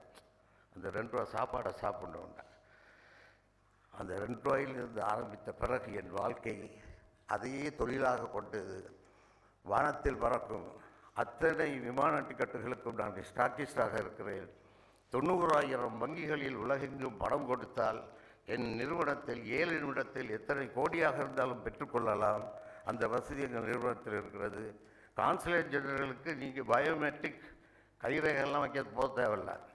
அத்தனை கான்சுலேட் ஜெனரலும் எங்கள் நிறுவனத்தை அங்கீகரித்திருக்கிறது. எங்கள் ஆஃபீஸுக்கு வந்துட்டாலே நாங்களே பயோமெட்ரிக் எல்லாம் பண்ணி கைரேகை பண்ணி கான்சுலேட் பண்ண வேண்டிய வேலையெல்லாம் செஞ்சு விசாவுக்கு வாங்கி அங்கே கொடுத்துருவோம். அந்த அளவுக்கு எங்கள் நிறுவனம் வளர்ந்திருக்கிறது. அது மட்டுமல்ல, உலகின் முதல் இணைய வானொலி என்னை அறிமுகப்படுத்தும் சொன்னார். உலகின் முதல் இணைய வானொலி மட்டுமல்ல, இந்தியாவின் முதல் வானொலி இன்டர்நெட் ரேடியோ worldtamilnews.com அதன் நிறுவனர் இந்த விகேடி பால்.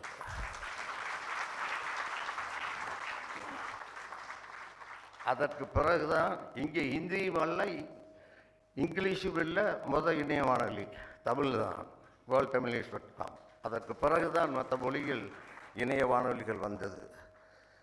இப்பொழுது அது யூடியூப் ஆகிட்டு என்னென்னமோ வகையில் முன்னேறிட்டு இன்ஸ்டாகிராம் அதெல்லாம் வந்துட்டு. அப்புறம் இன்னொன்று சொல்லுவார், அதை லிம்கா புக் ஆஃப் ரெக்கார்ட் ஒரு இந்திய சாதனையாகவே பதிந்து கொண்டு எனக்கு சான்றிதழ் வழங்கியது. இந்தியாவின் முதல் இணைய வானொலி. அதுக்கு அடுத்த ஒரு விஷயத்தை சொல்லி நான் என் உரையை நிறைவு செய்ய போகிறேன். என் தொழிலில் டிக்கெட் விசா விற்கிறன்ற நிலமை மாறி வெளிநாட்டு நண்பர் ஒருவர் கலை நிகழ்ச்சி நடத்தலாமே என்னார். சரி நடத்தலாமே, எனக்கு ஒன்றும் தெரியாது. இன்னும் சொல்லப்போனால் எனக்கு இங்கிலீஷ் தெரியாது, ஹிந்தி தெரியாது, தமிழ் கூட சரியாக தெரியாது. லகர லகரம் ரகர ரகரம் டகர நகரம், இன்னும் பேலன்ஸ் ஷீட் பார்க்க தெரியாத ஒரு எம்டி தான் தெரியாது. அதெல்லாம் மேனேஜர் காதல் சொல்லுவான், சரி சரி அப்படி அனுப்பிடுவேன். ஒரு திறமையும் இல்லாதவன் தான். வாழ்க்கை கொடுத்தது. அப்போ அந்த கலை நிகழ்ச்சி என்ன செய்யலாம்? என் வீட்டில் 10 வீடு தள்ளி நான் வணங்கும் தெய்வம், என் தந்தைக்கு நிகரானவர், தந்தை மாதிரின்னு கூட நான் சொல்ல விரும்பலை, என் தந்தையே தான். என் தந்தை அமரர் சீர்காழி கோவிந்தராஜன் அவர்கள்.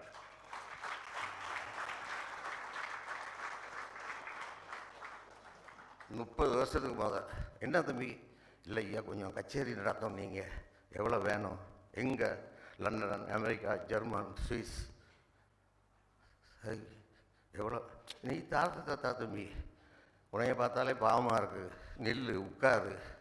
அவர் கையாலேயே தோசை சுட்டு என்னைய பார்த்தா அப்படி பழுதாமல் சாப்பிட்டுன்னு சொல்லி நீ தரத தம்பி 50,000 ரூபா இங்கேயே வாங்குகிற காசு நான் தாரையானே ஒத்துக்கிட்டாரு. அனுப்புனேன். முதல் டிக்கெட் ஷோ அமெரிக்கா, ஆஸ்திரேலியா, ஐரோப்பாவில் நடைபெற்றதென்றால் அமரர் சீர்காழி கோவிந்தராஜனுடைய நிகழ்ச்சி தான் என்னால் ஏற்பாடு செய்யப்பட்டது. லண்டனில் housefull, German housefull, Paris housefull, Switzerland housefull. அதை தொடர்ந்து தமிழகத்தில் உள்ள இளையராஜா முதல் கொண்டு டிஎம்எஸ் எல்லாம் சுமிதா, ஜானகியம்மா, சுசீலா எல்லாத்தையும் வெளிநாடுகளுக்கு அனுப்பி 1500 கலைஞர்களை அனுப்பியிருக்கேன். 300க்கும் மேற்பட்ட நிகழ்ச்சிகள் நடந்திருக்கு. இதையும் லிம்கா புக் ஆஃப் ரெக்கார்ட் சாதனையாக பதிந்து கொண்டுள்ளது. இந்தியாவில் இவ்வளவு கலை நிகழ்ச்சிகளை நடத்திய ஒரு இந்தியன் விகேடி பாலன். அதற்காக அன்றைய முதல்வர் கலைஞர் கருணாநிதி அவர்கள், நான் மிகவும் மதிக்கும் மூதறிஞர், பெரியவர், அவர் கரங்களால் கவர்னர் பாத்திமா பிபி அவர்கள் கரங்களால் சான்றிதழும் தங்கப்பதக்கமும் பெற்றவர் நான். இன்னும் இன்னும் பல கல்லூரிகள் இங்கே இருக்கக்கூடிய Stella Maris, Madras Christian college, SIT college, இங்கே உள்ள சுற்றுலா மாணவர்களுக்கெல்லாம் நாங்களே இன்டர்ன்ஷிப் ட்ரெயினிங் பயிற்சி கொடுத்து வேலையும் வாங்கி கொடுக்குறோம். இன்னும் எங்கள் நிறுவனம் பல ஐஏஎஸ்களை உருவாக்கி இருக்கிறது, பல பிஹெச்டி டாக்டர்களை உருவாக்கி இருக்கிறது. அதையெல்லாம் வரிசைப்பட்ட நேரம் இடம் கொடுக்கவில்லை. நான் விடைபெறும் நேரத்தில் என் அன்பு சகோதரன் சீர்காழி சிவச்சிதம்பரம் அவர்கள் அங்கே அமர்ந்து கொண்டிருக்கிறார்கள். அவரோட போனார் அப்பாவோட முதல் நிகழ்ச்சிக்கு. அந்த ஞாபகங்கள் எல்லாம் எங்கள் குடும்ப உறவு. நிறைவு செய்ய போகிறேன். ஐயா அவர்கள் முன்னிலையில் பேச கிடைத்தது மகிழ்ச்சி.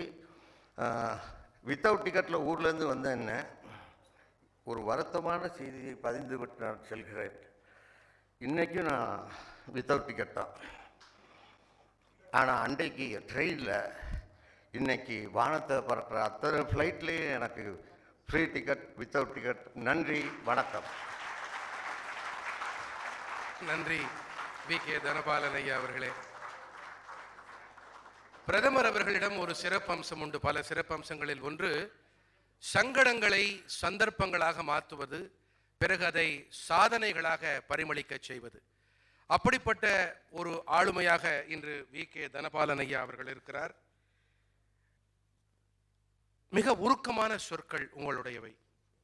உங்களுடைய இந்த சொற்கள் நகைச்சுவையாக உங்கள் துயரங்களை நீங்கள் எங்களோடு பகிர்ந்து கொண்டாலும் அவை ஒரு பெரிய கற்றல் அனுபவமாகவே நாங்கள் காண்கிறோம். ரொம்ப நன்றி தனபாலன் ஐயா அவர்களே. நிறைவாக மயிலை திருவள்ளுவர் தமிழ்ச்சங்கம் என்ற அரசு சாரா அமைப்பு, சேயோன் என்று அழைக்கப்படும் கலை மாமணி விருது பெற்ற முனைவர் என் முருகன் அவர்கள் இந்த அரசு சாரா அமைப்பினை 4 தசாப்தங்களுக்கு முன்பாக தொடங்கினார்.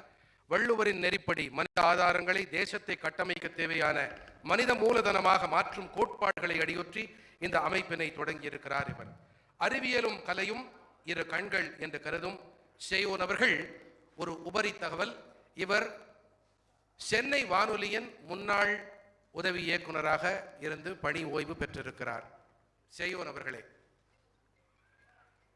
மாண்புமிகு ஆளுநர் உள்ளிட்ட இந்த அவைக்கு எனது பணிவான வணக்கத்தை தெரிவித்துக் கொள்கின்றேன். துடிக்குது என் உதடும் நாவும் சொல்லு சொல்லு என்று நாவில் இடிப்பதால் உங்களிடம் சொல்லி மகிழ்கின்றேன். வந்த இடத்தில் கிடைத்த விருந்து இது. எப்படி என்றால், அருமையான மனதின் குரல் என்ற இனிய நிகழ்ச்சியை தொடர்ந்து நான் கேட்டுக்கொண்டிருக்கின்றேன். ஏனென்றால் நான் ஒரு வானொலிக்காரன் அல்லவா. வானொலியில் 33 ஆண்டுகள் பணியாற்றியவன். பார்த்தால் கண் வலிக்கும், பேசினால் வாய் வலிக்கும், நடந்தால் கால் வலிக்கும், எழுதினால் கை வலிக்கும், கேட்டால் காது வலிக்காது, அது வலிமையுடைய காது.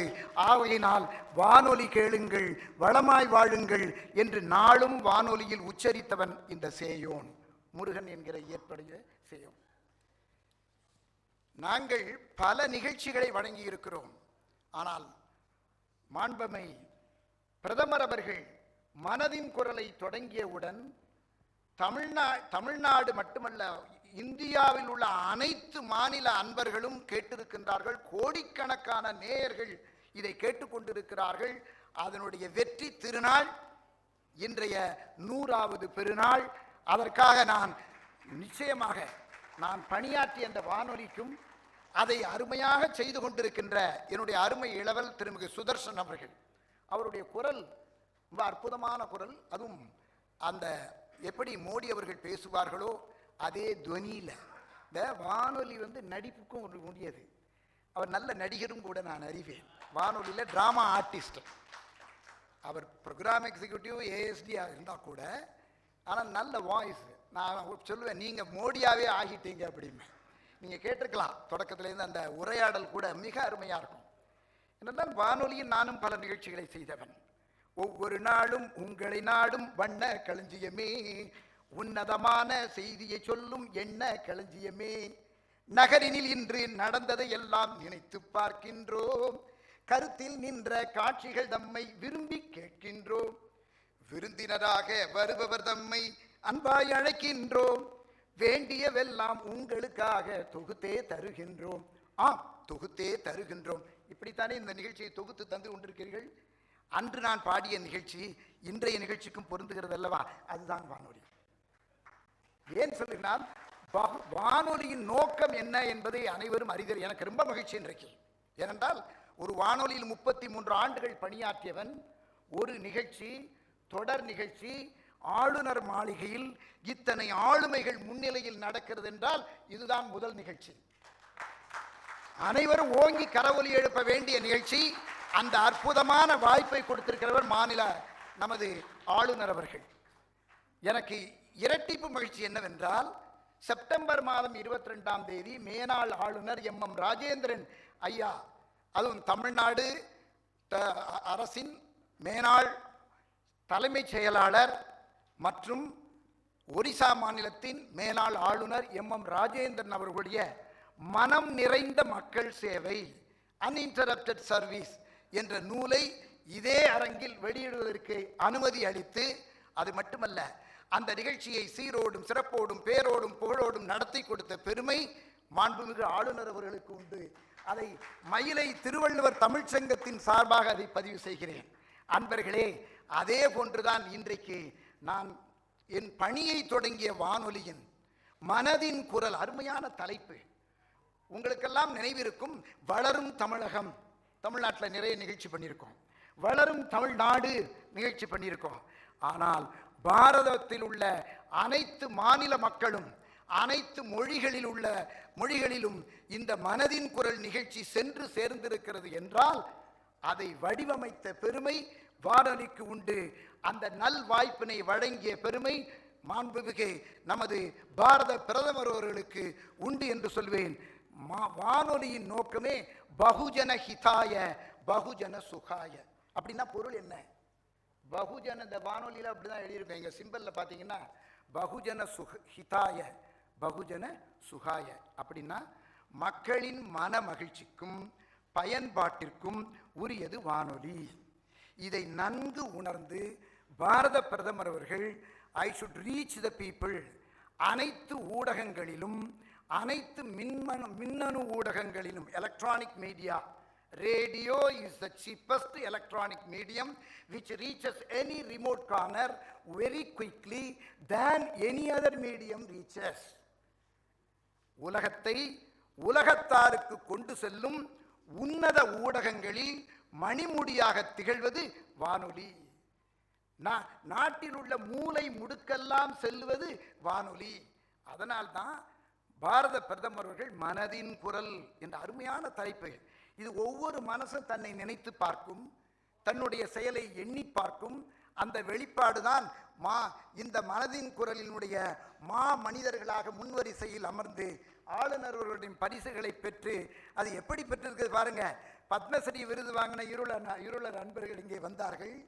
அதுவும் லெப்டினன்ட் கர்னல், அருமையான சாதனை புரிந்தவர், இளம் மங்கை, மிக அற்புதமான அந்த செல்வி, அருமையாக பேசி தன்னுடைய, அது எப்படி ஒரு காட்டையே உருவாக்கியிருக்கிறார் 4 வயதில். அதுதான் வானொலிக்கு பெருமை. ஆக இத்தகைய நல்ல நிகழ்ச்சியை தொடர்ந்து வழங்க வேண்டும். இது 100, இது இன்னும் 1000 விரிவடைதல் வேண்டும். அதாவது என்ன சொல்றாங்க தெரியுமா, வானொலியின் முக்கியமான பணிகளே 5: to inform, to entertain, to educate, to instruct, to merchandise. அதாவது தெரிவித்தல், மகிழ்வூட்டல், அறிவூட்டல், அறிவுறுத்தல், விளையாக்கல். விளையாக்கிறது மார்க்கெட்டிங். வானொலி மார்க்கெட்டிங் உண்டு, உங்களுக்கு தெரியும், விளம்பரங்கள் வருது. இந்த 5 மேஜர். இதனுடைய முக்கிய நோக்கம் என்ன? எண்ணி பாருங்கள். இம்மீடியசி, உடனுக்குடன் தகவல்களை சொல்லுவது. அது மட்டுமல்ல, கிரெடிபிலிட்டி, நம்பகத்தன்மை. இன்னைக்கும் வானொலி இதை கேட்டுதான் நம்ம, அதாவது வானிலை எச்சரிக்கை அல்லது ஒரு கல்லூரி இதெல்லாம் இயங்குகின்ற நேரங்கள், சில நேரங்கள் சொல்ல வேண்டியதுன்னா அதுதான். இப்படிப்பட்ட பல்வேறு நிகழ்ச்சிகளை தொடர்ந்து வழங்குகின்ற வானொலி மூலமாக மனதின் குரல் 100 நிகழ்ச்சிகள். இன்னொன்று எனக்கு ரொம்ப நான் அடிக்கடி வியப்பது உண்டு, நான் தொடர்ந்து கேட்பவர்களில் ஒருவன். அதில் என்னென்னா, எப்படி பாரத பிரதமர் கடைக்கோடி கிராமங்களில் உள்ள ஆட்களை எல்லாம் தேர்ந்தெடுத்து இந்த நிகழ்ச்சியை வழங்குகிறார் என்று. அது ஒரு அற்புதமான பணி. மிகப்பெரிய பணி. அந்த பணியை நாங்கள் வானொலியில் நான் பணி செய்ததனால் இது எவ்வளவு கடினம் என்பதை நன்கு உணர்வேன். அதை அற்புதமாக தயாரித்து வழங்கி கொண்டிருக்கின்றால் தமிழ் மொழியில் சுதர்சன் அவர்களுக்கு நாம் அனைவரும் கரவொலி எழுப்பி பாராட்டுத வேண்டும். என்னுடைய இளவல் என்கிற முறையிலும் நான் சொல்லி மகிழ்கின்றேன். அன்பர்களை என்று ஒன்று சொல்லி நிறைவு செய்கின்றேன். அதாவது வானொலி நிகழ்ச்சியில் வானொலி நெல் அறிமுகப்படுத்தினது திருச்சி வானொலி, வானொலி வாழை அறிமுகப்படுத்தினது. இப்படி பொருள் விவசாய விளைவு இன்னொன்று அனைத்திந்திய அளவிலும் விவசாயிகள் நிகழ்ச்சியில் முதல் நிலை பெறுவது தமிழில் ஒலித்த விவசாய நிகழ்ச்சி, குறிப்பாக திருச்சியை சாரும். அப்பந்தான் வானொலி நெல், வானொலி வாழை. இந்த மனதின் குரலினுடைய வெடிப்பு சிறப்பு என்னவென்றால் வாழை நார். எங்கள் வானொலியில் சேர்த்து பழக்கம் இப்போதான் என் கண்ணை காட்டுறாரு, சீக்கிரம் முடிங்க நேரம் ஆகுதுன்னு பாரு. ஏன்னா எங்களுக்கு இப்போ தொழில் அதுதானே, அப்படியே கையை காட்டினா முடிக்கணும்னு அர்த்தம், முடிச்சிடுவேன், கவலைப்படாங்க. அது வானொலி நார் சொல்லி ஆகணும்ல. இது வானொலி நார் இந்த அன்பர் உருவாக்கி அதை மிஷினை கண்டுபிடிச்சு வெளிநாடுகளுக்கெல்லாம் சென்று சேர்ந்திருக்கிறார் என்றால் அதற்கு காரணம் என்ன? மனதின் குரல். ஒலித்தவர் யார்? பாரத பிரதமர். ஒலிக்க செய்தவர்கள் எது? வானொலி. ஆகையினாலே அனைத்து நல்ல உள்ளங்களுக்கும் நன்றி சொல்லி இத்தகைய நல்ல வாய்ப்பினை, அது எதை சொல்லுவாங்கன்னா மக்களை சென்று சேரணும்னாங்க, மக்களை சென்று சேர்வதுதான் வானொலி. அந்த பணியை இந்த ஆளுமைகள் மத்தியில் சென்று சேர்வதற்காக ஆளுநர் அவர்கள் இத்தகைய அற்புதமான நிகழ்ச்சியை இங்கே வழங்கி இருப்பதற்கு இது போன்ற இன்னும் பல நிகழ்ச்சிகள் உள்ளன. அதையும் இதுபோன்று பல ஆளுமைகள் முன்னிலையில் நடத்தி எல்லோரையும் பாராட்டுங்கள். பாராட்டு தாலாட்டை போன்றது, அது அனைவரையும் உயர்த்தும் உய்விக்கும் என்று சொல்லி என்னுடைய உரையை நல்லதொரு வாய்ப்பினை நல்கியதற்காக நன்றி சொல்லி நிறைவு செய்கிறேன். நன்றி, வணக்கம்.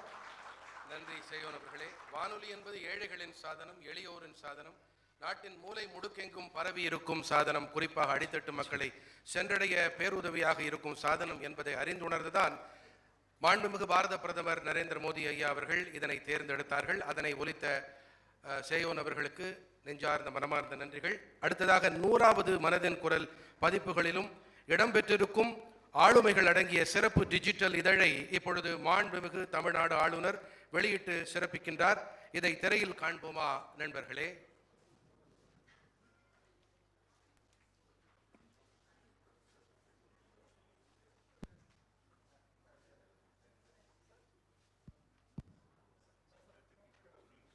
இது 100வது பகுதி. இதனை ஒட்டி வெளியிடப்படும் இந்த இதழ். இதை தயாரித்திருப்பவர்கள் பத்திரிகை தகவல் அலுவலகம். மாண்புமிகு தமிழ்நாடு ஆளுநர் RN ரவி அவர்களை இப்பொழுது உரையாற்றுமாறு அன்போடு அழைக்கிறோம்.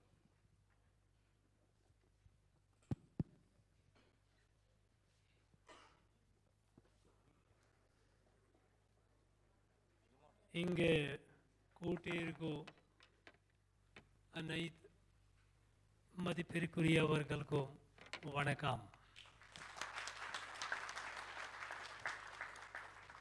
ராஜ்பவனுக்கு இன்று ஒரு வரலாற்று நாள். Because it is historic, because this hall, Darbar Hall, has held many events, felicitated many dignitaries, many achievers, but today is special. Special because we have here, all of you present here, you are in your own ways silently bringing about a revolution to transform this country. You are all builder of the nation. And to have all of you here I think Raj Bhavan feels blessed to have you all.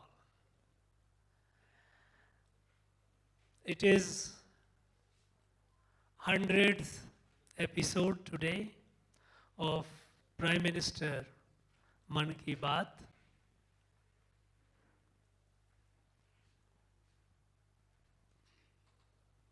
In the last 100 episodes, think of how it has transformed and how it is transforming the country. The first of all, the one special, unique thing about this entire series of Maan Ki Baat is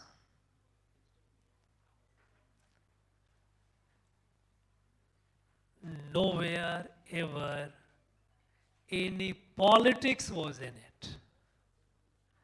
Normally today, politics has so much become so overwhelming that whenever we think of a politician, whenever we think of a political leader, always think of politics. Sleeping, waking, whatever I speak, there is politics. But this 100 episode, never ever he talked politics.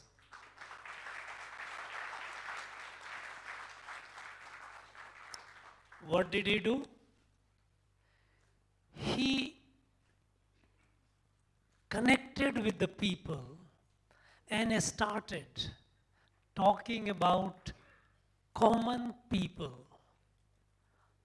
unknown, unsung people, those who are doing incredible things in their own field, wherever they are. Many of you are here present today. And when Prime Minister mentions, and you know, he has named more than 700 persons and more than 300 entities, NGOs, organizations. These are samples. In our country, he touched every estate. And I think if you go by the number of references that he has made, Tamil Nadu, he mentioned perhaps the maximum. Many a times, by listening to his Maan Ki Baat, and when he makes a reference to Tamil Nadu, many of us here, of course I am very new, not that new, but yes, relatively, many of us are getting to know about our people through Prime Minister Modi. Now this is a very unique experiment and a successful experiment. You know, a country of 130 crore plus,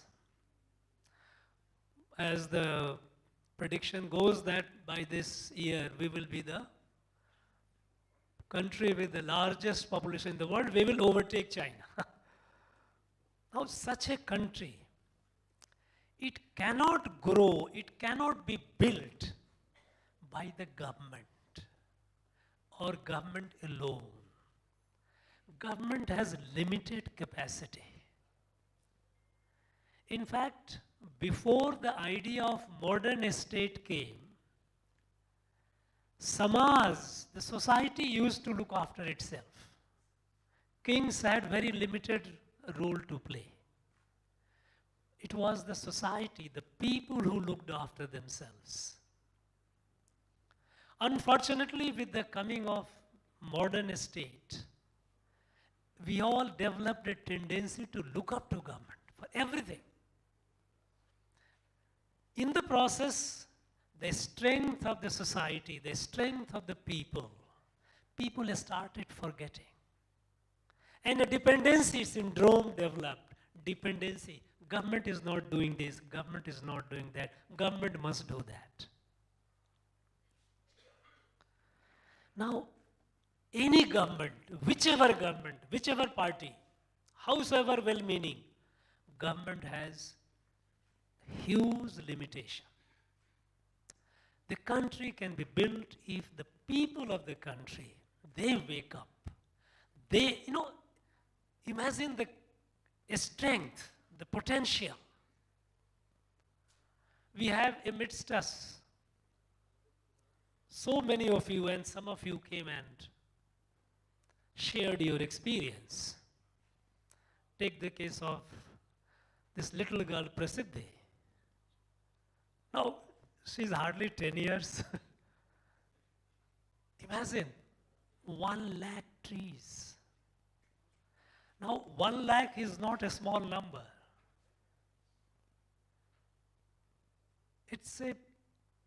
It shows the resolve. First, a cause, a larger cause to save this planet Earth, Mother Earth. We all know what kind of problem we are all going to face. The world is going to face. And we also know that how it can be addressed. But somebody has to take forward, a step forward. Now this little girl took the initiative to plant trees. And she has crossed 1 lakh. Now this is a remarkable work.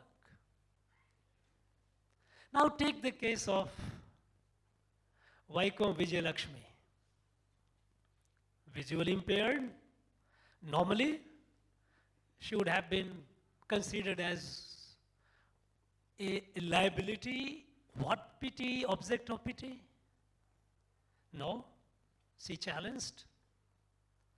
And she developed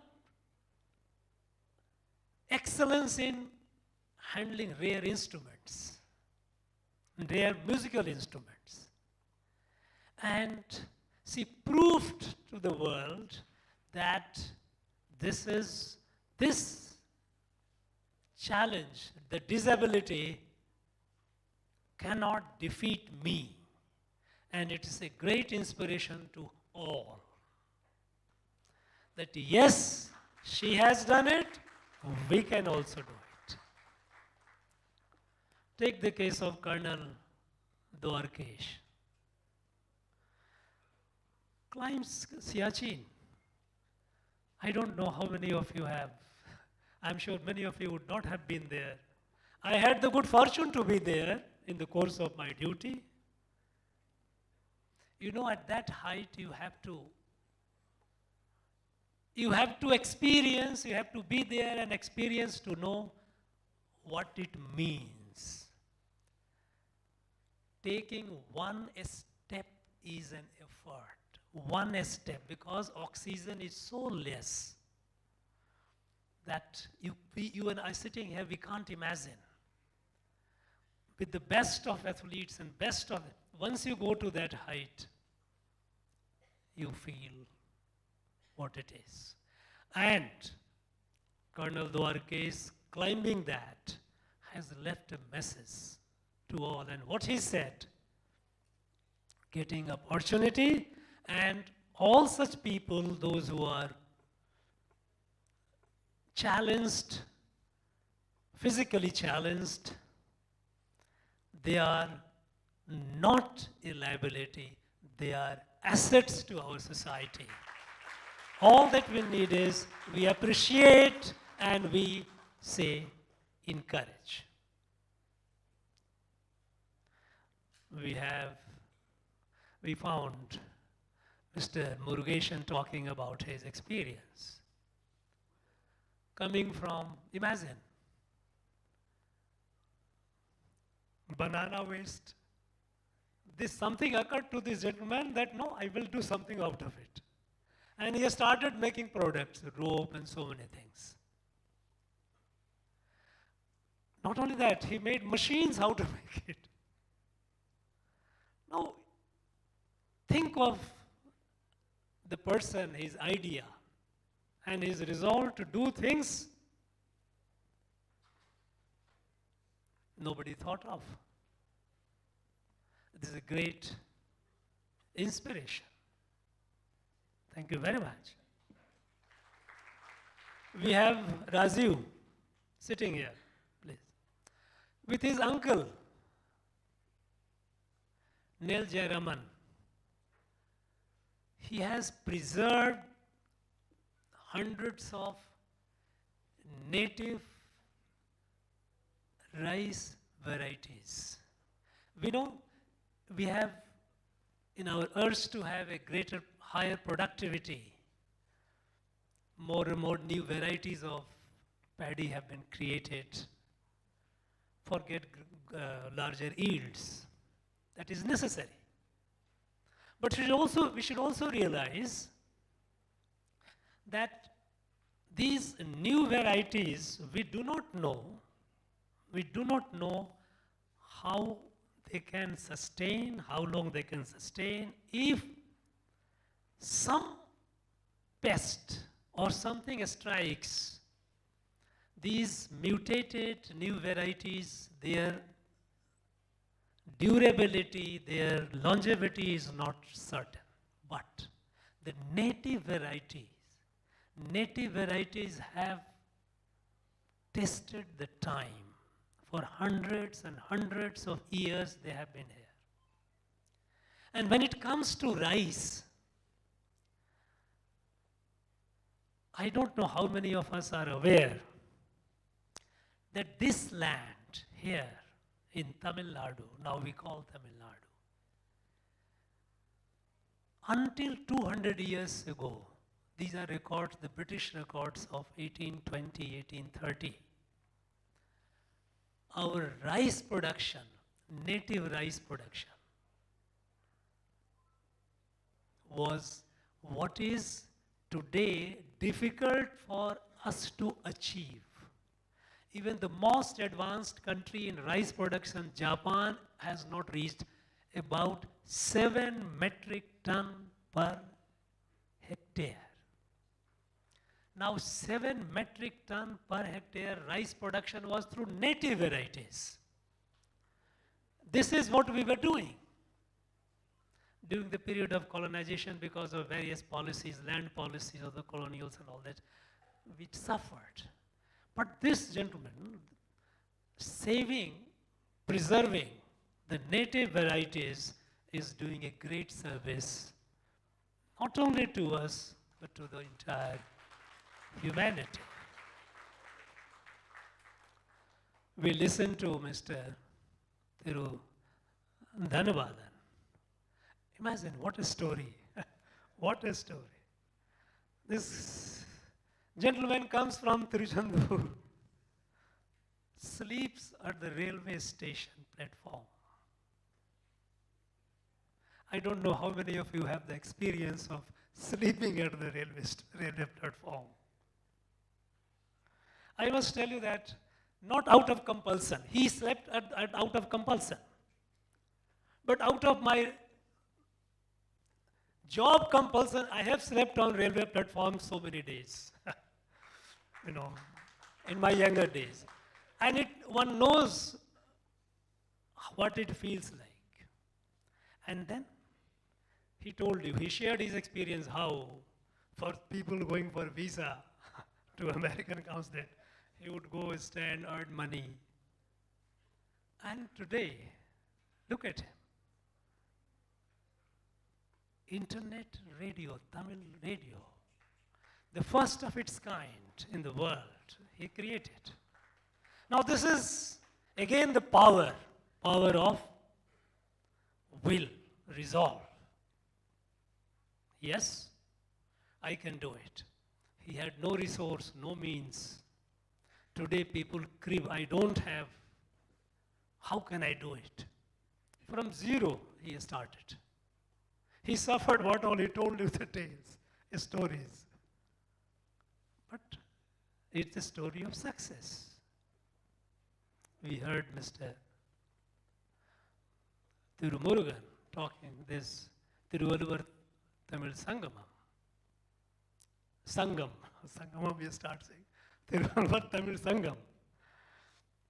Now, imagine with his dissemination of the most powerful and richest text to the larger people, which enables you to help you becoming a better human being. A mission, the mission in him to disseminate the goodness around. What a great service. We also heard our friends Vadivel and Masi Sadayan. I have been to their village, their homes. You know, in our country, every year, several lakhs people who get a snake bite and they are alive, they must thank to this Vadivel and Sadai and his people like him. Because it is they, are irregular people, they who catch the most venomous snakes, take the venom, out of which anti-venoms are made. I have seen the love, the care with which they keep the snakes. They keep the snakes like their children. Earthen pots, snakes, it's a very, it can't bear heat. It can't bear cold also. Certainly it can't bear cold. So they keep in earthen pot to see that temperature remains cool. And after extracting the venom, they carefully take them back to the forest and release them. They don't ever harm any snake. Now, look at the intimacy, look at the sense of togetherness, the sense of oneness. People, we can say, well, they are not very educated, they are not, in the so-called, in terms of success. But the work that they are doing, and they have been doing it traditionally. In fact, I have been wondering that how come these people, those who save the lives of lakhs and lakhs of people throughout the country, we must do something to improve their life. It's true. The people like him are now getting recognized. He got Padma Shri. They got Padma Shri. More and more people today, unlike in the past, all these recognitions were basically people, those who were in the visibility, the high people all the time. They used to get, today we get people, those who are unknown, unsung, somewhere in the remote area doing barefoot, planting trees, somebody's catching a snake, taking the venom, somebody who is building out of passion, the toilets have been doing for a long, long time, somebody is conserving river, somebody preserving the traditional embroidered art and craft. Now, all these have been possible today to make it known to the larger people. And once their story is shared, others get energized, inspired. And I must tell you, today I, for one, listening to these 7-8 people, those who spoke and shared their experience, right from this little girl Prasiddhi to Vadivel and Masi Sadai, I feel inspired. I feel encouraged. Look, if they can do, I must do more. We must do more. And this harnessing of the collective strength of our people, that is what takes the country. issue. Look at our sports. For a very long time, sports, we have such a large country, but in the field of sports, internationally we were on the margin. Today, people are taking note of it. Yes, India also has sports people. And our sports people, sports young men and women are making us so proud with their achievement, with their performance. These things to be encouraged. Prime Minister has been taking special care to recognize and appreciate the goodness, the power of individual looking ordinary but with the potential to do extraordinary things. Such people are being recognized, and that I'm sure there are many, because you know that 23 crore people are regular listener to this Maan Ki Baat. 23 crore. I don't think there is any other program in the world which has got such a large audience of 23 crore. The study shows that while 23 crores are regular listeners, 100 crore people of India must at least have listened one full Maan Ki Baat. This exercise, this outreach, it has a lot of lessons for all of us. While we recognize and appreciate the goodness among us and try to emulate and do, the art of communication. Everybody thought in the days of electronic media, you have to be on YouTube, you have to be electronic and catch. Then people will see and you have influence. Already, people had forgotten already. There was a time when we were all listening to all India, of course. The song program of Vivid Bharati was so popular, we all wait for the evening listen to Vivid Bharati. Same programs. But over time, it started moving away. Now it's moving. Because this has such the largest and widest access. Remotest area. And when you listen and when you see, there is a difference. When you see something on the TV screen or your mobile screen, your neck is only with the eyes and you get all the time moving, emotionally moving along with the events which are coming on the screen. But when you listen, your mind, you process. More than your eyes, your processing is going on. You appreciate, you assimilate. It's a much deeper way of engagement. Phenomenal. We have to learn a lot. So I thank Prime Minister for me keeping this connect and taking the country forward. Taking the country forward to its destiny. A country of 103 crore cannot be at the margin of world affairs. A country of 130 crores cannot be poor. A country of 130 crores cannot be behind in any field of development. And for that, all the 130 crores people have to be galvanized, and that is when we can make this country Ek Bharat, Shreshth Bharat, Ore Bharatam, Unnat Bharatam. I thank our friend Annadurai and his team, Doordarshan, All India Radio, Sudarshan ji, who has been comparing. Many people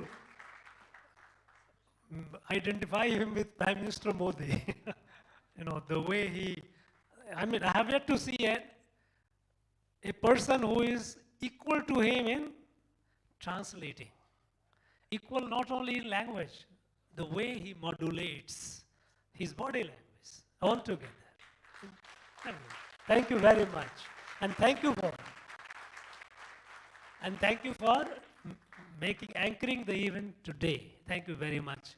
Friends, I wish all of you all the very best. And I must say that this today we have a time constraint. We had an event, and I did not spend time, and I really regret that. But I assure you that in coming weeks and months, I will be individually calling each one of you, inviting to spend more time with you, because I need to learn more from you. It is just not, today we have celebrated the event, 100th episode of Mann Ki Baat, but our engagement, our interaction remains incomplete. We will do it in coming weeks, coming months, one by one group by one group, one individual by one individual will call, and we will spend time. Thank you very much. Wish you all the very best. Jai Hind. Thank you, Honorable Governor, for the wonderful comments. Actually, we had Honorable Prime Minister who delivers Mann Ki Baat as our brand ambassador of All India Radio. Now we have another VVIP to our kitty. Thank you, Honorable Governor. And a good bit of applause for the Honorable Governor, please. இவருக்கு பல பரிமாணங்கள் உண்டு என்பது எல்லோருக்கும் தெரியும். இன்று தொகுப்பாளராக மிக அழகாக அத்தனை பேர்களையும் உரையாற்றி அத்தனை முக்கியஸ்தர்களுடைய கருத்துக்களை, முக்கியமான கருத்துக்களை தன்னுடைய அனுபவத்தோடு சுவை கூட்டி அதை அளித்திருக்கிறார். மிக்க நன்றி மாண்புமிகு ஆளுநர் ஐயா அவர்களே. தமிழ்நாடு கிரானிக்கல்ஸ் என்ற இந்த இதழ் மனதின் குரல் நிகழ்ச்சியின் தமிழகத்தை பற்றியும் தமிழகத்தின் சாதனையாளர்களை பற்றியும் தொகுக்கப்பட்ட ஒரு பதிப்பு. நாட்டிலேயே மிக அதிக அளவில் தமிழகத்தை பற்றி குறிப்பிட்டிருக்கிறார் பாரத பிரதமர் மாண்புமிகு நரேந்திர மோடி ஐயா என்பதால் இந்த நூல் 147 பக்க அளவில் விரிந்திருக்கிறது. இதனை பத்திரிகை தகவல் அலுவலகம் PIB நிறுவனம் டிஜிட்டல் வழி, அதாவது மின்னஞ்சல், வாட்ஸ்அப் செயலி போன்றவை வடிவில் பகிர இருக்கின்றது. நிறைவாக பொதிகை தொலைக்காட்சியின் செய்தி பிரிவு இயக்குனர் குருபாபு பலராமன் அவர்கள் நன்றி